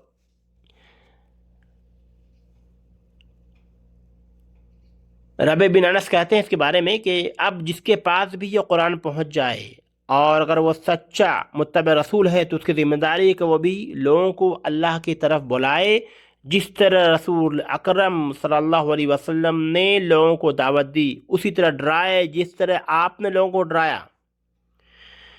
اور یعرفون کا مطلب کہ ضمیر کا ہے کہ رسول اکرم صلی اللہ علیہ وسلم اس کے بارے میں، یعنی اہل کتاب آپ کو اپنے بیٹوں کی طرح پہچانتے ہیں، کیونکہ آپ کی صفات ان کی کتابوں میں بیان کی گئی ہے، اور ان صفات کی وجہ سے وہ آخری نبی صلی اللہ علیہ وسلم کے منتظر بھی تھے۔ اس لیے اب ان میں سے ایمان نہ لانے والے سخت خسارے میں ہیں، کیونکہ یہ علم رکھنے کے بعد بھی انکار کر رہے ہیں۔ اگر تجھے علم نہیں تو یہ بھی ایک معصیت ہے، تاکہ اگر علم ہے تو پھر زیادہ بڑی مصیبت نہیں۔ یعنی اگر تجھے علم نہیں ہے تو ایک مصیبت ہے، اور اگر علم ہے اور اس کے بعد بھی عمل نہیں کر رہے تو یہ اس سے بڑی مصیبت ہے، یہ اس سے بھی بڑی مصیبت ہے۔ یعنی ایک ہے کہ نادان آدمی نے کوئی گناہ کیا اس کو عذاب مل گیا، ایک ہے کہ جان کے گناہ کرنا، وہ تو اس سے بڑا ہے۔ یعنی ہم جان چکے، ہم پڑھ چکے، ہم جانتے ہیں کہ یہ کام کرنے سے یہ گناہ ہوگا، یہ کام کرنے سے یہ گناہ ہوگا، اس کے بعد بھی ہم گناہ کر رہے ہیں تو اس کا دوہرا ڈبل گناہ ہو جائے گا، ڈبل مطلب زیادہ پکڑ ہو جائے گی اس کی۔ تو یہی چیزیں ہیں۔ اور جس طرح اللہ پر جھوٹ کرنے والا، نبوت کا جھوٹا دعویٰ کرنے والا سب سے بڑا ظالم ہے، اسی طرح وہ بھی بڑا ظالم ہے جو اللہ کی آیت اور اس کے سچے رسول کی تکذیب کرے۔ جھوٹے دعوے نبوت پر اتنی سخت وعید کے باوجود واقعہ یہ ہے کہ متعدد لوگوں نے ہر دور میں نبوت کے جھوٹے دعوے کیے، اور تقریباً یقیناً نبی کریم صلی اللہ علیہ وسلم کی پیش گوئیاں پوری ہو گئی کہ 30 جھوٹے دجال ہوں گے، اور ہر ایک کا دعویٰ ہوگا کہ وہ نبی ہے۔ اس سے گزشتہ مطلب کہ پچھلے صدی میں، ابھی تو ہمارے پاس 2020 چل رہا ہے نا، مطلب کہ 20 سے ہم چل رہے ہیں، 2024 میں چل رہے ہیں، 19 کی بات کر رہا ہوں، 19ویں صدی۔ گزشتہ صدی میں قادیان کے ایک شخص نے نبوت کا دعویٰ کیا، اور آج اس کے پیروکار اسے اس لیے مطلب کہ سچا نبی اور مسیحا مانتے ہیں، اور حالانکہ ان کی تعداد بہت کم ہے، ان کے ماننے والے تعداد کم ہے، قادیانی کی تعداد ماننے والے بہت کم ہے۔ حالانکہ کچھ لوگوں کا کسی جھوٹے کو سچا مان لینا اس کی سچائی کے دلیل نہیں بن سکتا۔ صداقت کے لیے قرآن و حدیث میں دلائل موجود ہے، اور اس میدان میں یہ ہمیشہ کے لیے جو لوگ جھوٹے دعوے کرتے ہیں وہ قرآن و حدیث کے دلیل میں ہمیشہ ناکام رہیں گے۔ قرآن و حدیث، قرآن و سنت کے واضح دلائل اس بات پر بھی دلالت کرتے ہیں کہ محمد رسول اللہ صلی اللہ علیہ وسلم اناشد، محمد صلی اللہ علیہ وسلم خاتم النبیین اور خاتم النبیین و رسول ہے، اور آپ کے بعد کوئی نبی یا کوئی رسول نہیں ہے۔ اس وجہ سے مطلب کہ اللہ کے رسول کے بعد باقی جتنے بھی لوگ نبوت کا دعویٰ کریں وہ جھوٹا کذاب ہے، چاہے وہ قادیانی ہو یا کوئی بھی ہو، وہ سارے کذاب ہیں، اور یہ لوگ ظالم میں سے ہیں۔ تو یہ ہے کہ تو سب سے بڑی بات وہی آتی ہے توحید۔ جب تک ہم قرآن و حدیث کا علم نہیں لیں گے، جب تک قرآن حدیث کو ہم سیکھیں گے نہیں، پڑھیں گے نہیں، تب تک نہیں سمجھ سکتے ہیں۔ انہ لا یفلح الظالمون، یعنی بے انصاف، ایسے بے انصافوں کو کامیابی نہیں ہوگی۔ وَيَوْمَ نَحْشُرُهُمْ جَمِيعًا وَيَوْمَ نَحْشُرُهُمْ جَمِيعًا ثُمَّ نَقُولُ لِلَّذِينَ أَشْرَكُوا أَيْنَ شُرَكَاءَكُمُ الَّذِينَ كُنْتُمْ تَزْعُمُونَ، یعنی کہ جو لوگ مطلب کہ، اور وہ وقت بھی یاد کرنے کے قابل ہے جس روز ہم تمام لوگوں کو جمع کریں گے، اور پھر ہم مشرکین سے کہیں گے کہ تمہارے وہ شرکا جن کو معبود ہونے کا تم دعویٰ کرتے تھے وہ کہاں گئے؟ ثم لم تكن فتنتهم الا ان قالوا والله ربنا ما كنا مشرکین، پھر ان کے شرک کا انجام اس کے سوا اور کچھ بھی نہ ہوگا، وہ یوں کہیں گے قسم اللہ کی کہ واللہ ربنا ما كنا مشرکین، قسم اللہ کی ہمارے پروردگار ہم مشرک نہ تھے۔ دیکھیے وہاں بھی وہ انکار کریں گے، وہاں بھی وہ ایکٹنا شروع کریں گے، یہ حال کریں گے ان کا یہاں۔ انظر کیف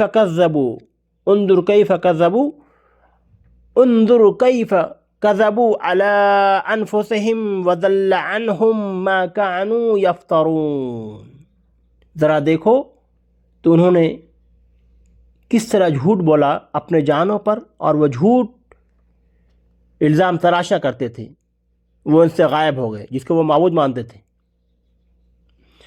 وَمِنْهُمْ مَنْ يَسْتَمِعُ إِلَيْكَ وَجَعَلْنَا عَلَىٰ قُلُوبِهِمْ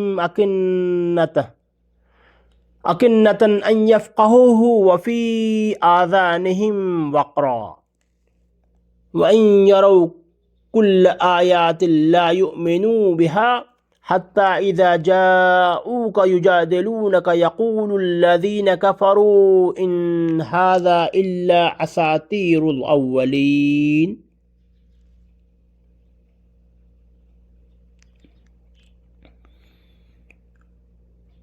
اور ان میں سے بعض ایسے ہیں کہ آپ کی طرف کان لگاتے ہیں، اور ہم نے ان کے دلوں میں پردہ ڈال رکھا ہے، اس لیے وہ اس کو سمجھیں گے، ان کے کانوں میں ڈانٹ ڈال رکھی ہے، اور اگر وہ لوگ تمام دلائل کو دیکھ لیں تو بھی ان پر کبھی ایمان نہ لائیں، یہاں تک کہ جب یہ لوگ ان کے پاس آتے ہیں تو آپ سے وہ خواہ جھگڑتے ہیں۔ یہ لوگ کافر ہیں، یہی کہتے ہیں کہ یہ تو کچھ بھی نہیں، صرف پہلے لوگوں کی وہ داستانیں ہیں۔ وَيَقُولُ الَّذِينَ كَفَرُوا إِنْ هَذَا إِلَّا أَسَاطِيرُ الْأَوَّلِينَ، وہ کہتے ہیں کہ یہ پہلے لوگوں کی داستانیں ہیں، کہانیاں ہیں اس میں، اور کچھ نہیں ہے اس میں، مانتے نہیں، انکار کر دیتے ہیں۔ یعنی جب یہ دونوں ظالم ہیں جو جھوٹ گاڑتے ہیں، وہ کامیاب نہیں ہو سکتے، اور حجت اور معذرت پیش کر کے چھٹکارا، یعنی جب قیامت کے دن اللہ تعالیٰ کہے گا کہ کہاں ہیں وہ جن کی تم عبادت کرتے تھے، جن کو تم معبود بناتے تھے، وہ کہاں ہیں وہ، تو اس دن وہ معذرت پیش کریں گے، مطلب کہ بہانہ بنائیں گے، لیکن ان کے معذرت اور ان کا بہانہ جو ہے اس سے وہ چھٹکارا حاصل کرنے کی کوشش کریں گے، لیکن وہ مشرکین، تو وہ مطلب کہ کوئی کامیاب نہیں ہو سکتے دوبارے میں، وہ چھٹکارا حاصل نہیں کر سکتے، کیونکہ اس پہ اللہ کی پکڑ ہو جائے گی اس وقت، وہاں پہ وہ حاضر نہیں کر سکتے۔ یعنی جب ہم نے انہیں سوالوں کی بھٹی میں جھونکیں گے، جب ہم انہیں سوال کی بھٹی میں جھونکیں گے، تو دنیا میں انہوں نے جو شرک کیا اس کی معذرت کے لیے یہ کہے بغیر ان کے لیے کوئی چارہ نہیں ہوگا کہ ہم تو مشرکین ہی تھی، وہاں بھی وہ مطلب کہ بہانہ پیش کریں گے، وہاں وہ کوئی بہانہ پیش نہ آئے، وہاں تو انسانوں کے ہاتھ پیر ہی گواہی دیں گے، اور زبانوں پر مہر لگا دی جائے گی، پھر یہ انکار کس طرح کریں گے؟ وہاں پہ جسم کا ہر عضو، ہر چیز بولنا شروع کرے گا، ہاتھ گواہی دے گا۔ تسبیحاں پڑھا کرو میرے بھائی، ہاتھوں پر پڑھا کرو، ہاتھوں پر، یہ تسبیح لے کر نہیں چلو، ہاتھوں پر پڑھو تاکہ یہ گواہی دے سکے، کیونکہ وہاں پر زبانوں پر مہر لگا دی جائیں گی، اور پھر یہ انکار کس طرح کریں گے جب مطلب کہ ہر چیز، وہ انسان کے جسم آدھا گواہی دینا شروع ہو جائیں گے، انسان کے ہاتھ پیر گواہی دیں گے، اور زبان پر مہر لگا دی جائے گی، پھر انکار کس طرح کریں گے؟ یعنی اس کا جواب حضرت ابن عباس سے نے یہ دیا ہے کہ جب مشرکین دیکھیں گے کہ اہل توحید مسلمان جنت میں جا رہے ہیں تو یہ باہم مشورہ کر کے اپنے آپ کو شرک سے انکار کر دیں گے، بولیں گے ہم شرک نہیں کر رہے تھے، تب اللہ تعالیٰ ان کے منہوں پر مہر لگا دے گا اور ان کے ہاتھ پاؤں جو کچھ انہوں نے کیا اس کو گواہی دیں گے، اور پھر اللہ سے کوئی بات چھپانے میں قادر نہ ہو سکیں گے۔ یعنی مشرکین پہلے اپنے شرک کا انکار کریں گے، پھر ان کے منہوں پر جب مہر لگا دی جائے گی تو جسم کے ہر اعضا گواہی دے دے گا، لیکن وہاں پر وہ جھوٹ بولنے سے ان کا کوئی فائدہ نہیں ہوگا۔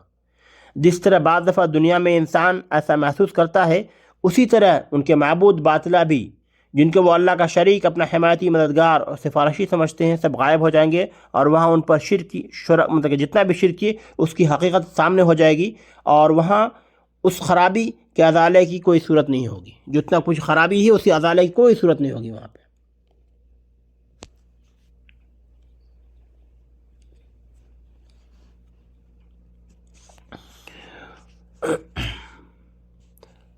وَهُمْ يَنْحَوْنَ عَنْهُ وَيَنْعَوْنَ عَنْهُ وَإِنْ يُهْلِكُونَ إِلَّا أَنفُسَهُمْ وَمَا يَشْعُرُونَ۔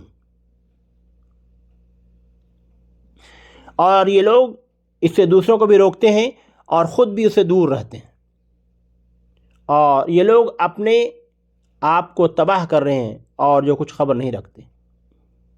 وما یشعرون، خبر نہیں رکھتے، شعر نہیں رکھتے، مطلب کہ اپنے آپ کا شعور نہیں رکھتے۔ وَلَوْ تَرَى إِذَا وَقِفُوا عَلَى النَّارِ فَقَالُوا يَا لَيْتَنَا نُرَدُّ وَلَا نُكَذِّبَ بِآيَاتِ رَبِّنَا وَنَكُونَ مِنَ الْمُؤْمِنِينَ۔ اور اگر آپ اس وقت دیکھیں گے جبکہ وہ دوزخ کے پاس کھڑے کیے جائیں گے تو کہیں گے کہ ہائے کیا اچھی بات ہو، ہم پھر واپس بھیج دیے جائیں، اور اگر ایسا ہو جائے تو ہم اپنے رب کی آیت کو نہ جھٹلائیں اور ہم ایمان والوں میں سے ہو جائیں۔ ابھی میں نے اس کے بارے میں شروعات میں تذکرہ کیا تھا نا، کہیں گے ربنا ابصرنا وسمعنا، تو اس وقت وہاں کوئی فائدہ نہیں ہوگا، وہاں سے لوٹنے کوئی راستہ نہیں ہوگا۔ یعنی وہ جب دیکھیں گے جہنم کے پاس پہنچا دیے جائیں گے تو اپنے رب کو کہیں گے کہ اللہ تعالیٰ ہمیں واپس بھیج دے، اور ایسا ہو جائے تو ہم اپنے رب کی آیت کو نہ جھٹلائیں گے اور ہم ایمان والوں میں سے ہو جائیں گے، ہے نا۔ وَلَا نُكَذِّبَ بِآيَاتِ، یعنی ہم نہیں آیت کو انکار کریں گے، ربنا وَنَكُونَ مِنَ الْمُؤْمِنِينَ، اور ہم ایمان والوں میں سے ہو جائیں گے۔ بلا بَدَا لَهُم مَّا كَانُوا يُخْفُونَ مِن قَبْلُ وَلَوْ رَدُّوا لَعَادُوا لِمَا نَهُوا عَنْهُ وَإِنَّهُمْ لَكَاذِبُونَ۔ بلکہ جس چیز کو اس سے پہلے چھپایا کرتے تھے وہ ان کے سامنے آ گئی ہے، اور اگر وہ لوگ پھر واپس بھیج دیے جائیں تب بھی وہ وہی کام کریں گے جس سے ان کو منع کیا گیا تھا۔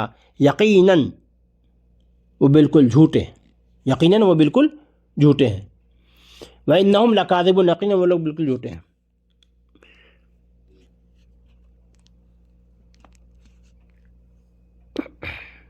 یعنی کہ مشرکین آپ کے پاس آ کر قرآن سنتے ہیں، لیکن چونکہ ان کا مقصد طلب ہدایت نہیں ہے اس لیے اس کو کوئی فائدہ نہیں ہوگا۔ اس لیے جب بھی قرآن پڑھیں تو ہدایت کا مقصد ہونا چاہیے، اللہ ہمیں ہدایت دے۔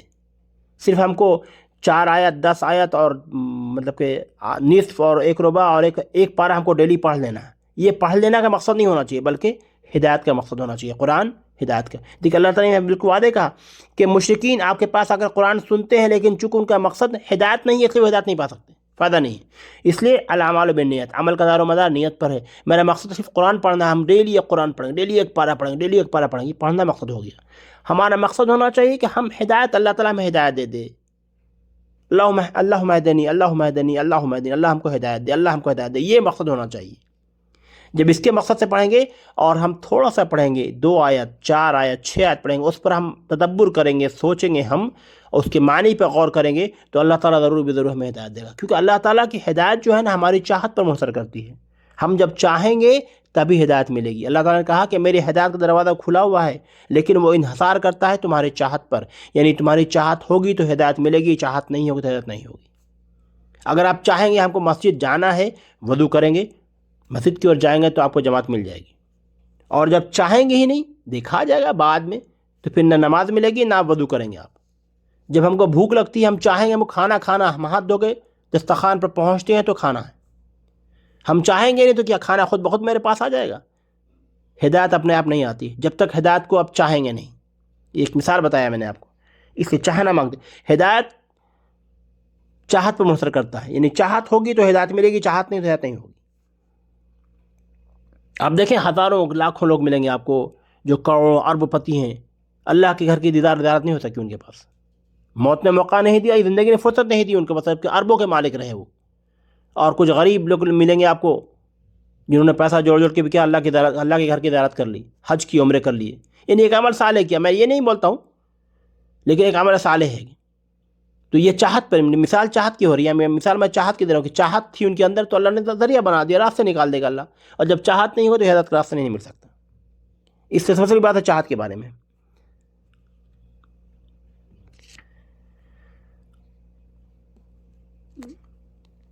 کہ اہل کفر کے نتیجے میں ان کے دلوں میں ہم نے پردے ڈال دیے ہیں اور ان کے کانوں میں ڈانٹ ڈال دی، جس کی وجہ سے ان کے دل حق بات سمجھنے سے قاصر ہیں اور ان کے کان حق کو سننے سے قاصر ہیں.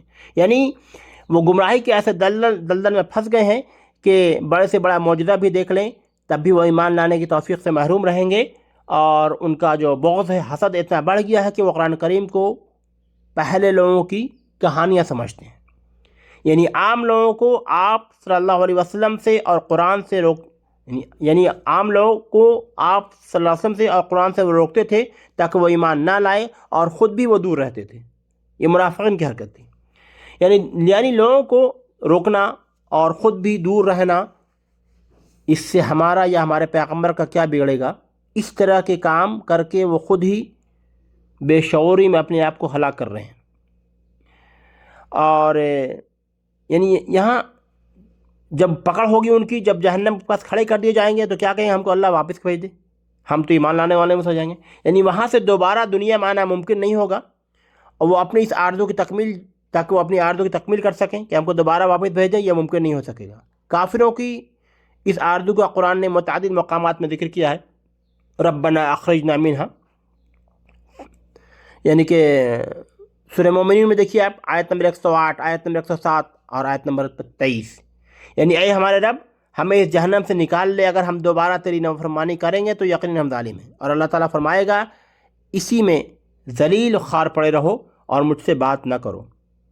سورہ سجدہ میں دیکھیے گا ربنا ابصرنا وسمعنا فرجعنا نعمل صالحا انا موقنون، سورہ سجدہ آیت نمبر 32. اے ہمارے رب ہم نے دیکھ لیا، سن لیا، بس ہمیں دوبارہ دنیا میں بھیج دے تاکہ ہم نیک عمل کریں، اب ہمیں یقین آ گیا ہے. تو اس طرح کی بات ہے کہ لیکن اس کا سب بات کرنے کوئی فائدہ نہیں ہوگا، کیونکہ اب وہ وہاں سے واپس نہیں آ سکتے. جب یہاں سے جانے کے بعد، میں نے آپ سے پہلے بھی تذکرہ کیا کہ یہاں سے جانے کے بعد دو ہی راستے ہیں، یا تو جنت یا جہنم، اس سے آگے کا راستہ نہیں. وہ اپنے اعمال پر منحصر کرتا ہے. وَقَالُوا إِنْ هِيَ إِلَّا حَيَاتُنَا الدُّنْيَا وَمَا نَحْنُ بِمَبْعُوثِينَ، اور وہ کہتے ہیں کہ صرف یہی دنیاوی زندگی ہماری زندگی ہے اور ہم زندہ نہ کیے جائیں گے. وَلَوْ تَرَى إِذَا وَقِفُوا عَلَى رَبِّهِمْ قَالَ عَلَيْسَ هَذَا بِالْحَقِّ قَالُوا بَلَى وَرَبِّنَا قَالَ فَذُوقُوا الْعَذَابَ بِمَا كُنْتُمْ تَكْفُرُونَ. اور اگر آپ اس وقت دیکھیں گے جب وہ اپنے رب کے سامنے کھڑے کیے جائیں گے، اللہ فرمائے گا کیا یہ امر واقع نہیں ہے؟ وہ کہیں گے بے شک قسم میرے رب کی. اللہ فرمائے گا تو اب اپنے کفر کے عوض عذاب چکھو.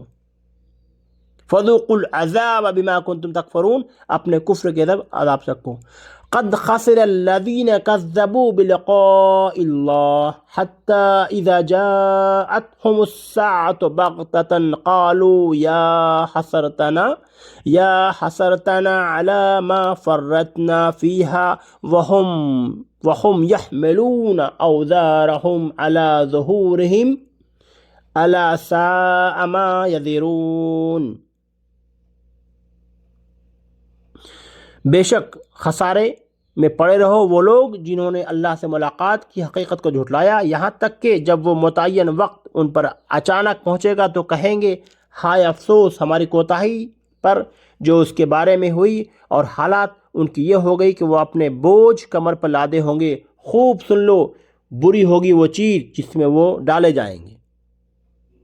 الا ساء ما یذرون، بری ہوگی وہ چیز جس میں وہ ڈالے جائیں گے. وما الحیات الدنیا الا لعب ولہو وللدار الآخرۃ غیر وما الحیات الدنیا الا لعب ولہو وللدار الآخرۃ خیر للذین یتقون.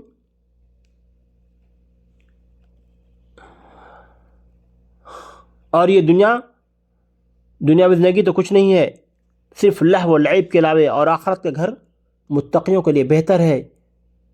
کیا تم سوچنے سمجھتے نہیں ہو؟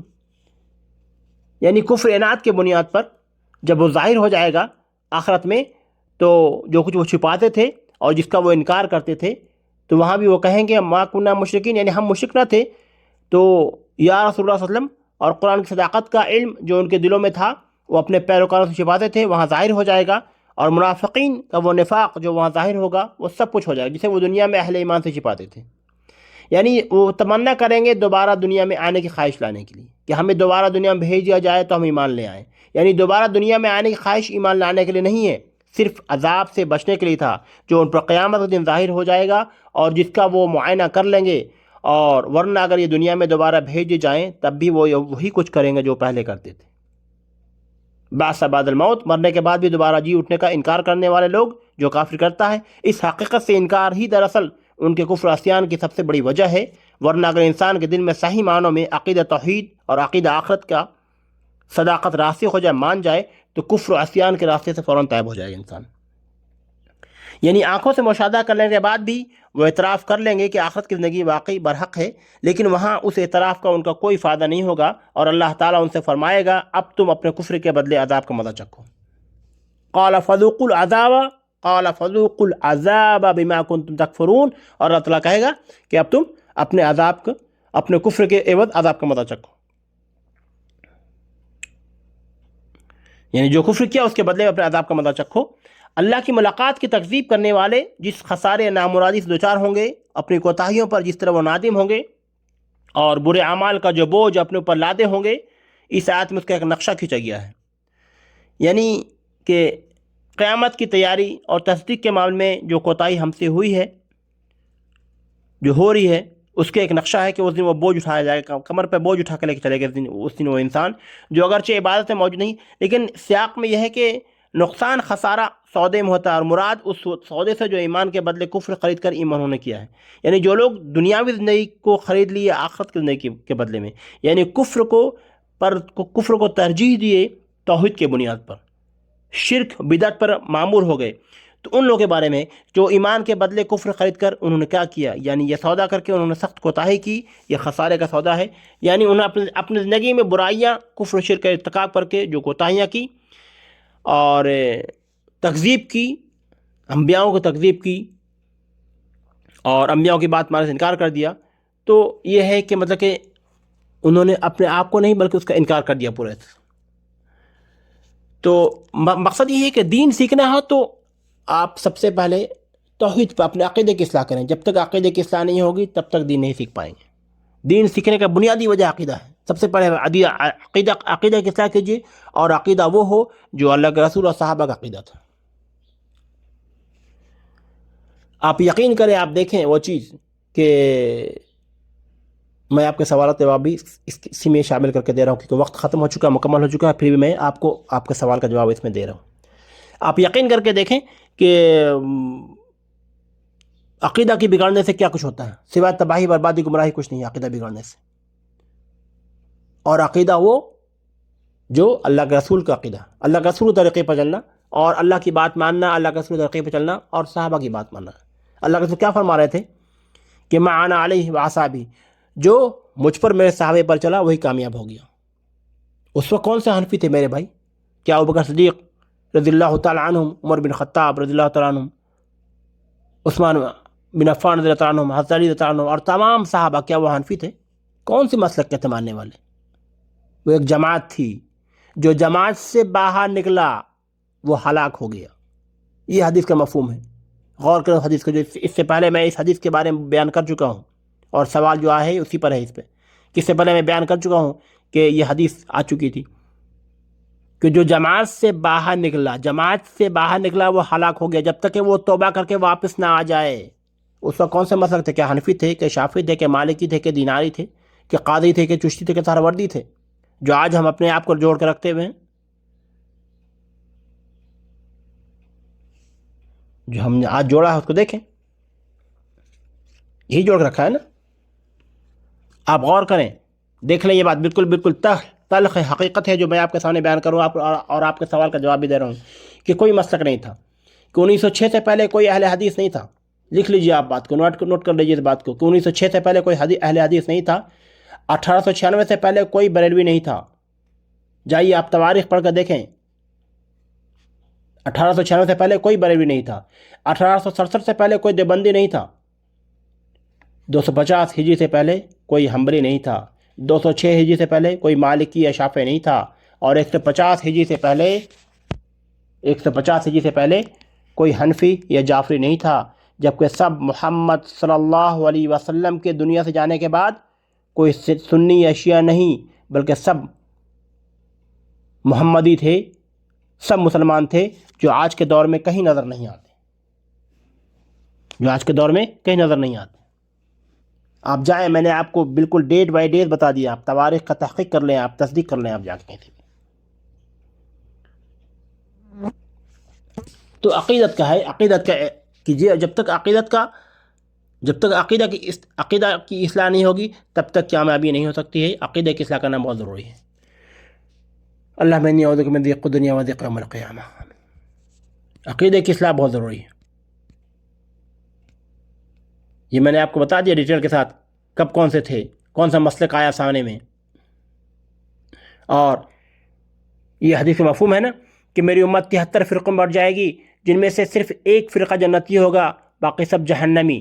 اس فرقے کی نشانی آپ صلی اللہ علیہ وسلم نے فرما دیا، ما انا علیہ واصحابی، جو میرے اور میرے صحابہ کا طریقے پر چلنے والا ہوا۔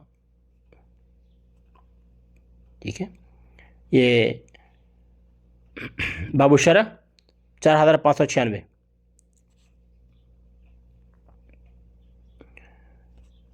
تو یہ پورا جو تفصیل جو مکمل ہو رہی ہے کہ الحمدللہ ہم لوگوں نے آج تقریباً آیت نمبر 32 تک مکمل کیا ہے۔ ہم نے سورہ انعام کی آیت نمبر 32 تک مکمل ہو چکی ہے۔ اس کا لب لباب یہی تھا، جو عقیدے پر بات ہو رہی، توحید کی بات ہو رہی تھی، توحید کے بارے میں، اسی کا لب لباب یہی ہے کہ یہ توحید ہے، کہ مسلک کے جھمیلے میں نہ پڑیں بھائی میرے۔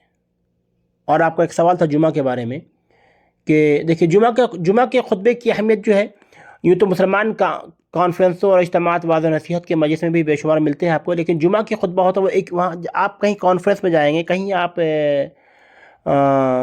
مطلب کہ اجتماعات میں جاتے ہیں تو بہت سے خطیب خطبہ دیتے ہیں، لیکن جمعہ ایسا خطبہ ہے کہ وہاں ایک آدمی خطبہ دیتا ہے اور لوگ اس کو بہت پوری توجہ سے سنتے ہیں خطبہ کے بارے میں۔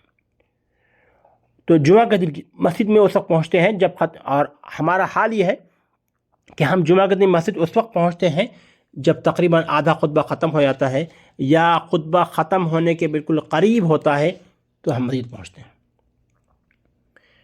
تو مسلم عوام کو خطبہ جمعہ کی اہمیت، افادیت بتانے کی غرض سے، مطلب کہ جو آپ نے پوچھا ہے کہ اس کا کیا ہے اہمیت ہے، خطبہ جمعہ کی تعریف ایسا خطبہ ہے جو جمعہ کے نماز سے پہلے جامع مسجد کے ممبر سے خطیب پیش کرتا ہے، اور خطبہ جمعہ کی نماز جمعہ کے صحت کے لیے شرط ہے۔ ائمہ اربعہ ان میں سے سب کا یہ قول ہے۔ خطبہ جمعہ کا مقام مرتبہ، کہ خطبہ جمعہ ہفتے کے سب سے عظیم دن سے مشروع ہے، یعنی نماز جمعہ کے دن سے مشروع ہے، اور خطبہ جمعہ نماز جمعہ سے پہلے پیش کیا جاتا ہے، بلکہ اس خطبہ کو فضیلت بھی جمعہ کے دن کی نسبت کی وجہ سے ملی ہے، اور اس خطبے کا نام خطبہ جمعہ دیا جانا ہی اس کی عظمت اور کی سب سے بڑی بنیادی دلیل ہے۔ امام ابن قیم رحمۃ اللہ علیہ نے خطبہ جمعہ کو جمعہ کے دن کی خصوصیت میں شمار کیا ہے، اور تمام علماء امت کے درمیان یہ متفق مسئلہ ہے کہ جمعہ کا دن ہفتے کے تمام دنوں میں سب سے زیادہ عظیم المرتب اور افضل دن ہے، اور جن دنوں میں سورج طلوع ہوتا ہے اس میں سب سے افضل دن جمعہ کا دن ہے۔ ابو ہریرہ رضی اللہ تعالیٰ عنہ سے روایت ہے کہ انہوں نے بیان کیا کہ نبی کریم صلی اللہ علیہ وسلم نے فرمایا، ان دنوں میں سے بہترین دن جس دن سورج نکلتا ہے وہ جمعہ کا دن ہے، اور اسی میں آدم علیہ السلام کو پیدا کیا گیا، اسی دن جنت میں ڈالے گئے، اور اسی دن وہاں سے نکالے گئے اور قیامت بھی اسی دن ہوگی۔ سنن مسلم حدیث نمبر 1977 1977۔ اور جمعہ کا خطبہ نماز جمعہ کے صحت کے لیے شرط بھی ہے۔ اللہ رب العزت نے جمعہ کے دن خطبہ جمعہ کو افضل قرار دیا، اور جو لوگ جمعہ کے دن خطبہ جمعہ سے غافل ہو کر کسی اور کام میں لگے رہتے ہیں ان کی مذمت بھی بیان کی گئی۔ یعنی جو شخص جان بوجھ کر بلا عذر کے جان بوجھ کے 3 جمعہ اگر غائب ہو جائے، نماز نہ پڑھے، تو اس کے دلوں پر مہر لگا دی جاتی ہے، کافروں والی مہر، معاذ اللہ ثم معاذ اللہ۔ اللہ تعالیٰ قرآن میں کہا کہ یا ایھا الذین آمنوا اذا نودی الصلاۃ من یوم الجمعہ فصعوا الی ذکر اللہ وذروا البیع ذالکم خیر لکم ان کنتم تعلمون۔ اے لوگو جو ایمان لائے ہو، وہ جمعہ کا دن نماز کی اذان دی جائے تو تم اللہ کے ذکر کی طرف دوڑ پڑو اور خرید فروخت کو چھوڑ دو۔ لیکن ہم دکان کھلا رکھتے ہیں، گاہک بھاگ جائے گا۔ آگے اللہ کہتا ہے اس کے بارے میں، دیکھیے فَإِذَا قَضَيْتَ الصَّلَاةَ فَانتَشِرُوا فِي الْأَرْضِ وَابْتَغُوا مِنْ فَضْلِ اللَّهِ وَذْكُرُوا اللَّهَ كَثِيرًا۔ یعنی کہ جب آپ نماز پڑھ لیجئے تو نماز ہو چکے تو زمین میں پھیل جاؤ اور اللہ کا فضل تلاش کرو اور بکثرت اللہ کا ذکر کیا کرو۔ وَاذْكُرُوا اللَّهَ كَثِيرًا لَعَلَّكُمْ تُفْلِحُونَ، بکثرت اللہ کا ذکر کیا کرو تاکہ تم فلاح پالو۔ اور وَإِذَا رَأَوْا تِجَارَةً أَوْ لَهْوًا وَانفَضُّوا إِنَّمَا إِلَيْهَا وَيَذُوقَ فَإِنَّمَا قائما قل ما عند اللہ خیر من اللہو من التجارہ واللہ خیر الرازقین۔ یعنی کہ اور جب کوئی سودا بکتا ہوا دیکھیں تو کوئی تماشا نظر آ جائے تو اس کی طرف دوڑ جاتے ہیں، تو آپ کو کھڑا کرنے چھوڑ دیتے ہیں۔ آپ کہہ دیجئے کہ اللہ کے پاس ہے جو وہ کھیل تجارت سے بہتر ہے، اور اللہ تعالیٰ بہترین روزی ساز ہے۔ یعنی یہ جو آیت ہے اس کے بارے میں یہ ہے کہ آیت کریمہ سے مراد خطبہ جمعہ ہے۔ نبی کریم صلی اللہ علیہ وسلم نے جمعہ کی پوری ذمہ داری خود لی تھی، اور پوری زندگی آپ نے جمعہ کا خطبہ دیا، اور جمعہ کے دن نماز جمعہ کی امامت خطبہ کا پورا اہتمام خود فرماتے تھے۔ اللہ کے رسول محمد صلی اللہ علیہ وسلم خطبہ جمعہ کی شان کو دوبالا کر دیا۔ اور عبداللہ ابن عمر رضی اللہ عنہ سے روایت ہے، انہوں نے بیان کیا کہ نبی کریم صلی اللہ علیہ وسلم کھڑے ہو کر خطبہ دیتے تھے، پھر بیٹھ جاتے، پھر کھڑے ہو جاتے، جیسے ہم لوگ کرتے ہیں آج کل کرنے والے۔ صحیح بخاری حدیث نمبر 925۔ اس بات کی دلیل ہے کہ نبی کریم صلی اللہ علیہ وسلم نے پوری زندگی خود خطبہ جمعہ کی ذمہ داری سنبھالی، اور نبی کریم صلی اللہ علیہ وسلم نے اپنی زندگی میں جمعہ کے جو خطبے دیتے تھے ان کی تعداد تقریباً 2000 تک پہنچی ہے۔ لکھ لیجیے بات کو بھی، تقریباً 2000 تک پہنچی ہے۔ اور ایک حدیث کا مفہوم ہے کہ سیدنا جابر بن عبداللہ رضی اللہ تعالیٰ عنہ سے نے کہا کہ رسول اکرم صلی اللہ علیہ وسلم جمعہ کا خطبہ کھڑے ہو کر پڑھتے تھے، پھر بیٹھ جاتے، پھر کھڑے ہوتے، پھر کھڑے پڑھتے، اور جس نے تم سے کہا کہ خطبہ بیٹھ کر پڑھے اس نے اللہ کی قسم جھوٹ کہا، میں نے آپ کے ساتھ 2000 سے زیادہ جمعہ کی نمازیں پڑھی ہیں۔ صحیح مسلم حدیث نمبر 1199۔ نبی کریم صلی اللہ علیہ وسلم نے جمعہ کے خطبے کا اس قدر اہتمام فرماتے کہ ہجرت کے موقع پر خود مدینہ پہنچنے سے پہلے اپنے جلیل القدر صحابی مصعب بن عمیر رضی اللہ تعالیٰ عنہ کو مدینہ بھیج دیا تھا تاکہ مدینہ کے لوگوں کو جا کر دین کی تعلیم دے۔ وہاں مصعب بن عمیر رضی اللہ تعالیٰ عنہ نے اسد بن زارہ رضی اللہ تعالیٰ عنہ کے یہاں قیام فرمایا، اور انہی کے یہاں نبی کریم صلی اللہ علیہ وسلم کے حکم سے سب سے پہلا جمعہ قائم کیا گیا تھا۔ لکھ لیجیے بات کو بھی، نوٹ کر لیجیے آپ کہ وہاں مصعب بن عمیر رضی اللہ عنہ نے اسد بن زارہ رضی اللہ تعالیٰ عنہ کے یہاں قیام کیا تھا مدینہ میں، اور انہی کے یہاں نبی کریم صلی اللہ علیہ وسلم کے حکم سے سب سے پہلے جمعہ قائم کیا گیا تھا۔ نبی کریم صلی اللہ علیہ وسلم کے دنیا سے جانے کے بعد خلفاء راشدین نے جمعہ کا اہتمام فرمایا، اس کے بعد بنی امیہ کے بادشاہوں نے اہتمام کیا، اس کے بعد بنو عباس کے خلفاء نے جمعہ کا اہتمام کیا، اس کے بعد حکومت اسلامیہ کا دائرہ وسیع ہوتا گیا، اور آج مطلب کہ تقریباً سینکڑوں ہزاروں مسجدیں قائم ہیں جہاں باقاعدہ جمعہ خطبہ اور نماز جمعہ کا اہتمام ہوتا ہے۔ لیکن خطیب کو ہے کہ مطلب کہ جو ہمارے ہاں جو بدعت شرکات پھیلے ہوئی ہیں اس پر زیادہ توجہ دینی چاہیے، اس پر زیادہ بات کرنی چاہیے۔ خطبہ جمعہ دعوت اللہ ہے اور اصلاح امت کا ہے، امت کی اصلاح کا سب سے بڑا ذریعہ ہے اور مؤثر ذریعہ ہے، جس کے بہت سے مطلب کہ طریقے ہیں، تو یہ خطیب کو چاہیے کہ اس پر زیادہ دھیان دینا چاہیے۔ لا الہ الا اللہ وحدہ لا شریک لہ لہ الملک ولہ الحمد وہو علی کل شیء قدیر۔ یعنی اب جتنی بھی یہ ابھی آیت نمبر 132 سے مکمل ہو چکی، تقلید کے بارے میں، تحقیق کے بارے میں ہے کہ عالم چاہے کتنا بھی بڑا ہو غلطی کر سکتا ہے، لیکن حق بات قرآن ہے، اس سے ضروری ہے کہ قرآن سے خود بھی تحقیق کر لیا کرو، اندھے بن کر تقلید نہ کیا کرو۔ اور یاد رکھیے میں نے ابھی پہلے ہی بتا دیا کہ جو شخص جو عمل کرتا ہے اس کا ذمہ دار وہ خود ہوگا، قیامت کے دن وہ اپنے کیے کا بوجھ خود اٹھائے گا، اس کا ذمہ دار عالم یا مولوی یا شیخ نہیں ہوگا۔ اور یہ کنسپٹ ہمارے غلط ہے، مولوی صاحب کے پاس، امام صاحب کے پاس، شیخ صاحب سے پوچھا جائے گا۔ خود دین سیکھنے کی کوشش کیجیے، دین خود سیکھنا ہے، خود دین کو سیکھ کے اس پہ چلنا ہے۔ یہ کنسپٹ بالکل غلط ہے، اس کو بالکل مطلب کہ اتار دینا چاہیے۔ اور یہ جو میں بتا رہا ہوں تقلید کے بارے میں، یہ آپ کو سورہ انعام کی آیت نمبر 164 پہ اس کا تذکرہ آئے گا ابھی، ٹھیک ہے، کہ خود کو آمادہ کیجیے اور اپنے آپ کو ایسا آمادہ کیجیے، کم سے کم اپنی اولادوں کو یہ اتنی دین سکھائے، اتنی اصلاح کر لیں کہ مرنے کے بعد کم سے کم میری اولاد میری نماز جنازہ پڑھا سکیں۔ میں نے پچھلے ہفتے میں بتایا تھا کہ تقریباً 70% لوگ ملیں گے جن کو نماز جنازہ بھی نہیں آتی۔ اندازہ کر لیں کہ ایسے لوگوں کی نماز کیسے لوگ پڑھیں گے جن کو خود نماز جنازہ نہیں آتی، میت کی دعا نہیں آتی ان کو۔ تو کم سے کم اتنی اصلاح کر لیں میرے بھائی کہ کم سے کم ہماری اولاد ہماری نماز جنازہ پڑھا سکے کم سے کم، کیونکہ جب نماز جنازہ ہماری اولاد پڑھائے گی تو جتنا درد اس کو ہوگا، اس کے سامنے اس کا باپ کی لاش پڑی ہے، جتنا گریہ وزاری وہ اللہ کے سامنے کرے گا وہ ہمارے محلے کے امام نہیں کر سکتے۔ بتائیں نا، میں آج آپ کو میری ہر بات تلخ لگے گی لیکن یہ حقیقت ہے، اس کو اندازہ کر لیجیے۔ اللہ سے فرمایا ہے نا کہ ہدایت گمراہی کی، کہ اللہ کے رسول صلی اللہ علیہ وسلم نے فرمایا کہ جس شخص نے، حدیث کا مفہوم ہے کہ جس شخص نے ہدایت کی دعوت دی اسے اس ہدایت کی پیروی کرنے والے کے اجر کے برابر اجر ملے گا اور ان کے اجر میں کوئی کمی نہیں ہوگی، اور جس شخص نے کسی گمراہی کی دعوت دی اس پر اس کی پیروی کرنے والوں کے برابر گناہ ہوگا، اس کا اور کسی کا بوجھ کسی گناہوں پر نہیں ڈالا جائے گا۔ جب انسان دنیا سے جاتا ہے نا تو اس کے نام اعمال بند ہو جاتے ہیں، خواہ وہ نیکی کو یا برائی کے، لیکن کچھ وجہ سے کھلے رہتے ہیں۔ جب انسان کوئی نیک عمل کرتا ہے نا، فرمان نبی حدیث کا مفہوم ہے کہ انسان صدقہ جاریہ کر کے گیا ہے اور جب تک وہ چل رہا اس کا عمل اس کے نام اعمال میں جڑتا جائے گا اور قبر میں اس کے درجات بلند ہوتے جائیں گے۔ 3 باتیں بتائی گئی ہیں، یا تو وہ علم نفع دینے والے علم چھوڑ کے چلا گیا جس سے لوگ فائدہ اٹھا رہے ہیں، یا وہ صدقہ جاریہ کر کے چلا گیا، اور تیسرا ہے کہ صالح اولاد جو اپنے والدین کے لیے استغفار کرتی ہے، مغفرت کی دعا طلب کرتی ہے۔ تو کم سے کم اپنی اولاد کو ایسا تو بنا لے میرے بھائی جو استغفار مغفرت کی دعا کر سکے۔ جب ہم خود اپنے والدین کے نہیں کر سکتے تو اپنے بچوں سے ہم کیا امید لگا رکھیں گے؟ اس لیے ہمیں چاہیے کہ ہمیں ایسا دین ہونا چاہیے، یہ دین سیکھنا چاہیے۔ کم سے کم ہماری اولادیں ہماری مغفرت کی دعا کریں، لیکن شرط ہے کہ ہم اگر اپنے والدین کے لیے کریں گے تب نا۔ ہم نے تو کبھی کیا نہیں اپنے والدین کے لیے، بس میرے ماں باپ دنیا سے رخصت ہو گئے، ہم نے رو دھو گئے، خاموش ہو گئے، ختم۔ خود نماز پڑھتے نہیں، ہم خود کبھی استغفار اپنے لیے استغفار ہی نہیں کرتے تو اپنے ماں باپ کے لیے کیا کریں گے؟ تو یہی ہے کہ نیکی کا اعمال کھلا رہتا ہے اور برائی کا اعمال بھی کھلا رہتا ہے۔ اگر کوئی شخص کوئی برا کام کر کے چلا گیا، چاہے سوشل میڈیا پر ہو، فیس بک پر، واٹس، جس پر بھی کوئی برا عمل کر کے چلا گیا، کوئی بری ویڈیو، کچھ بری چیز کر کے چلا گیا، وہ جب تک وہ پھیلتا جائے گا اس کا برائی اس کو ملتا جائے گا، اس کو ملتا جائے گا، وہ دھستا جائے گا اندر۔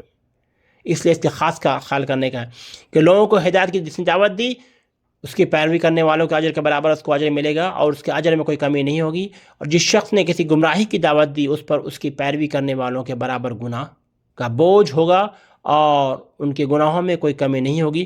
صحیح مسلم حدیث نمبر 2674، 2674۔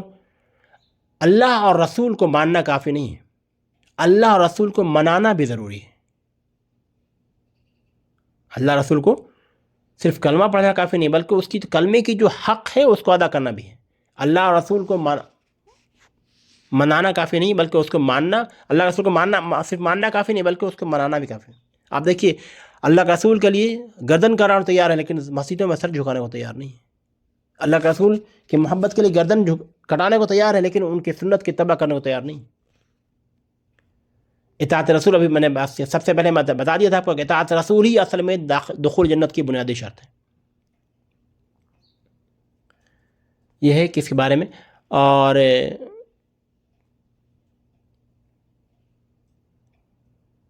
جنت میں داخل ہونے کا 90 نسخہ یہی ہے کہ جو شخص یقین کے ساتھ اللہ کے رسول اتباع کرے اور اللہ کے کام کی پیروی کرے وہ یقیناً جنت میں جائے گا۔ ایک دعا بھی آتی ہے، اس کو سید الاستغفار کہتے ہیں، اللہم انت ربی لا الہ الا انت خلقتنی دیکھ لیجیے، آپ لکھ لیجیے، یاد کر لیجیے. اللہم انت ربی لا الہ الا انت خلقتنی وانا عبدک وانا علی عہدک ووعدک ما استطعت اعوذ بک من شر ما صنعت ابوء لک بنعمتک علی وابوء بذنبی فاغفر لی فانہ لا یغفر الذنوب الا انت. جو شخص یقین کے ساتھ یہ دعا صبح کے وقت پڑھ لے، اس دن اس کا انتقال ہو جائے تو جنت میں داخل ہوگا، اور جو شام کے وقت یہ دعا پڑھ لے، اس رات اس کا انتقال ہو جائے تو وہ جنت میں داخل ہوگا. صحیح بخاری حدیث نمبر والیوم 687. تو یہ اس کو سید استغفار کہتے ہیں. اور اپنے والدین کے بارے میں بات ہوئی تھی کہ اپنے والدین کے بارے میں دعا کرنا چاہیے. اللہ تعالیٰ کہتا ہے نا قرآن میں واحفظ لہما جناح الذل من الرحمہ وقل رب ارحمہما کما ربیانی صغیرا. اور اپنے والدین کے لیے عاجزی کا بازو بچھا. اللہ تعالیٰ کہتا ہے کہ اپنے والدین کے لیے عاجزی کا بازو بچھا، نرم دلی سے عرض کر اے میرے رب تو ان دونوں پر رحم فرما جیسا کہ ان دونوں نے مجھے بچپن میں رحم دلی سے پالا تھا. رب ارحمہما کما ربیانی صغیرا اللہم اغفر لی ولوالدی وللمؤمنین والمؤمنات والمسلمین والمسلمات رب ارحمہما کما ربیانی صغیرا. آمین ثم آمین. تو یہ ہے کہ دین کو سمجھنا سے پہلے عقیدے کی اصلاح کیجیے. سب سے پہلے یہی بات ہوتی ہے، دین کو سمجھنے سے پہلے عقیدے کی اصلاح کیجیے. جب تک عقیدے کی اصلاح نہیں ہوگی دین نہیں سمجھ میں نہیں آئے گی. اللہ تعالیٰ ہمیں کہنے سننے زیادہ عمل کرنے توفیق عطا فرمائے. اللہ تعالیٰ ہمیں عمل صالح کرنے توفیق عطا فرمائے. اللہ تعالیٰ ہمارے اندر دین کی سمجھ پیدا فرمائے. اللہ تعالیٰ ہمارے دین سمجھنا، دین پہ عمل کرنا آسان فرمائے. اللہ تعالیٰ ہمیں صراط مستقیم میں کام در فرمائے. اللہ تعالیٰ مجھ سے، میرے گھر والوں سے، میری نسل در نسل سے دین کام لے لے. اللہ تعالیٰ ہماری بھی اصلاح فرمائے، ہمارے لوگوں کی بھی اصلاح فرمائے. اللہ تعالیٰ ہمیں ہدایت کا راستہ عطا فرما دے. اللہ تعالیٰ ہماری ذات کو ایسا بنا دے جس سے لوگوں کو فائدہ پہنچائے، نقصان نہ پہنچے. ایسا ہماری ذات کو اللہ تعالیٰ بنائے. اللہ تعالیٰ ہماری ذات سے لوگوں کو فائدہ پہنچانے والا، سماج کو، سوسائٹی کو نفع دینے والا بنائے. اللہ تعالیٰ ہمیں نرم دل بنائے. اللہ تعالیٰ ہمارے اندر اخوت پیدا فرمائے، بھائی چارگی پیدا فرمائے. اللہ تعالیٰ ہمیں صحیح دین سیکھنے کی اور صحیح دین پر عمل کرنے کی توفیق عطا فرمائے. اللہ تعالیٰ ہمارے تمام فضول شرکات بدعات سے محفوظ فرمائے. اللہ تعالیٰ ہمیں قبر میں بھی ثابت قدم رکھے، قبر میں ثابت قدم رکھے، قبر کی تاریکیوں سے، قبر کی ہالناکی سے، قبر کی آگ سے، قبر کے عذاب سے محفوظ فرمائے. اللہ تعالیٰ ہمیں ہمارے قبر کو جنت کا باغیچہ بنائے. اللہ تعالیٰ ہمیں جہنم کے ہولناکی سے، جہنم کے آگ سے، جہنم کے عذاب سے محفوظ فرمائے. اللہ تعالیٰ ہمیں کہنے سننے زیادہ عمل کرنے کی توفیق عطا فرمائے. آمین ثم آمین. سبحان اللہ وبحمدہ، سبحانک اللہم وبحمدک، اشہد ان لا الہ الا انت، استغفرک واتوب الیک. سبحان ربک رب العزۃ عما یصفون وسلام علی المرسلین والحمد للہ رب العالمین. السلام علیکم ورحمۃ اللہ وبرکاتہ. فی امان اللہ.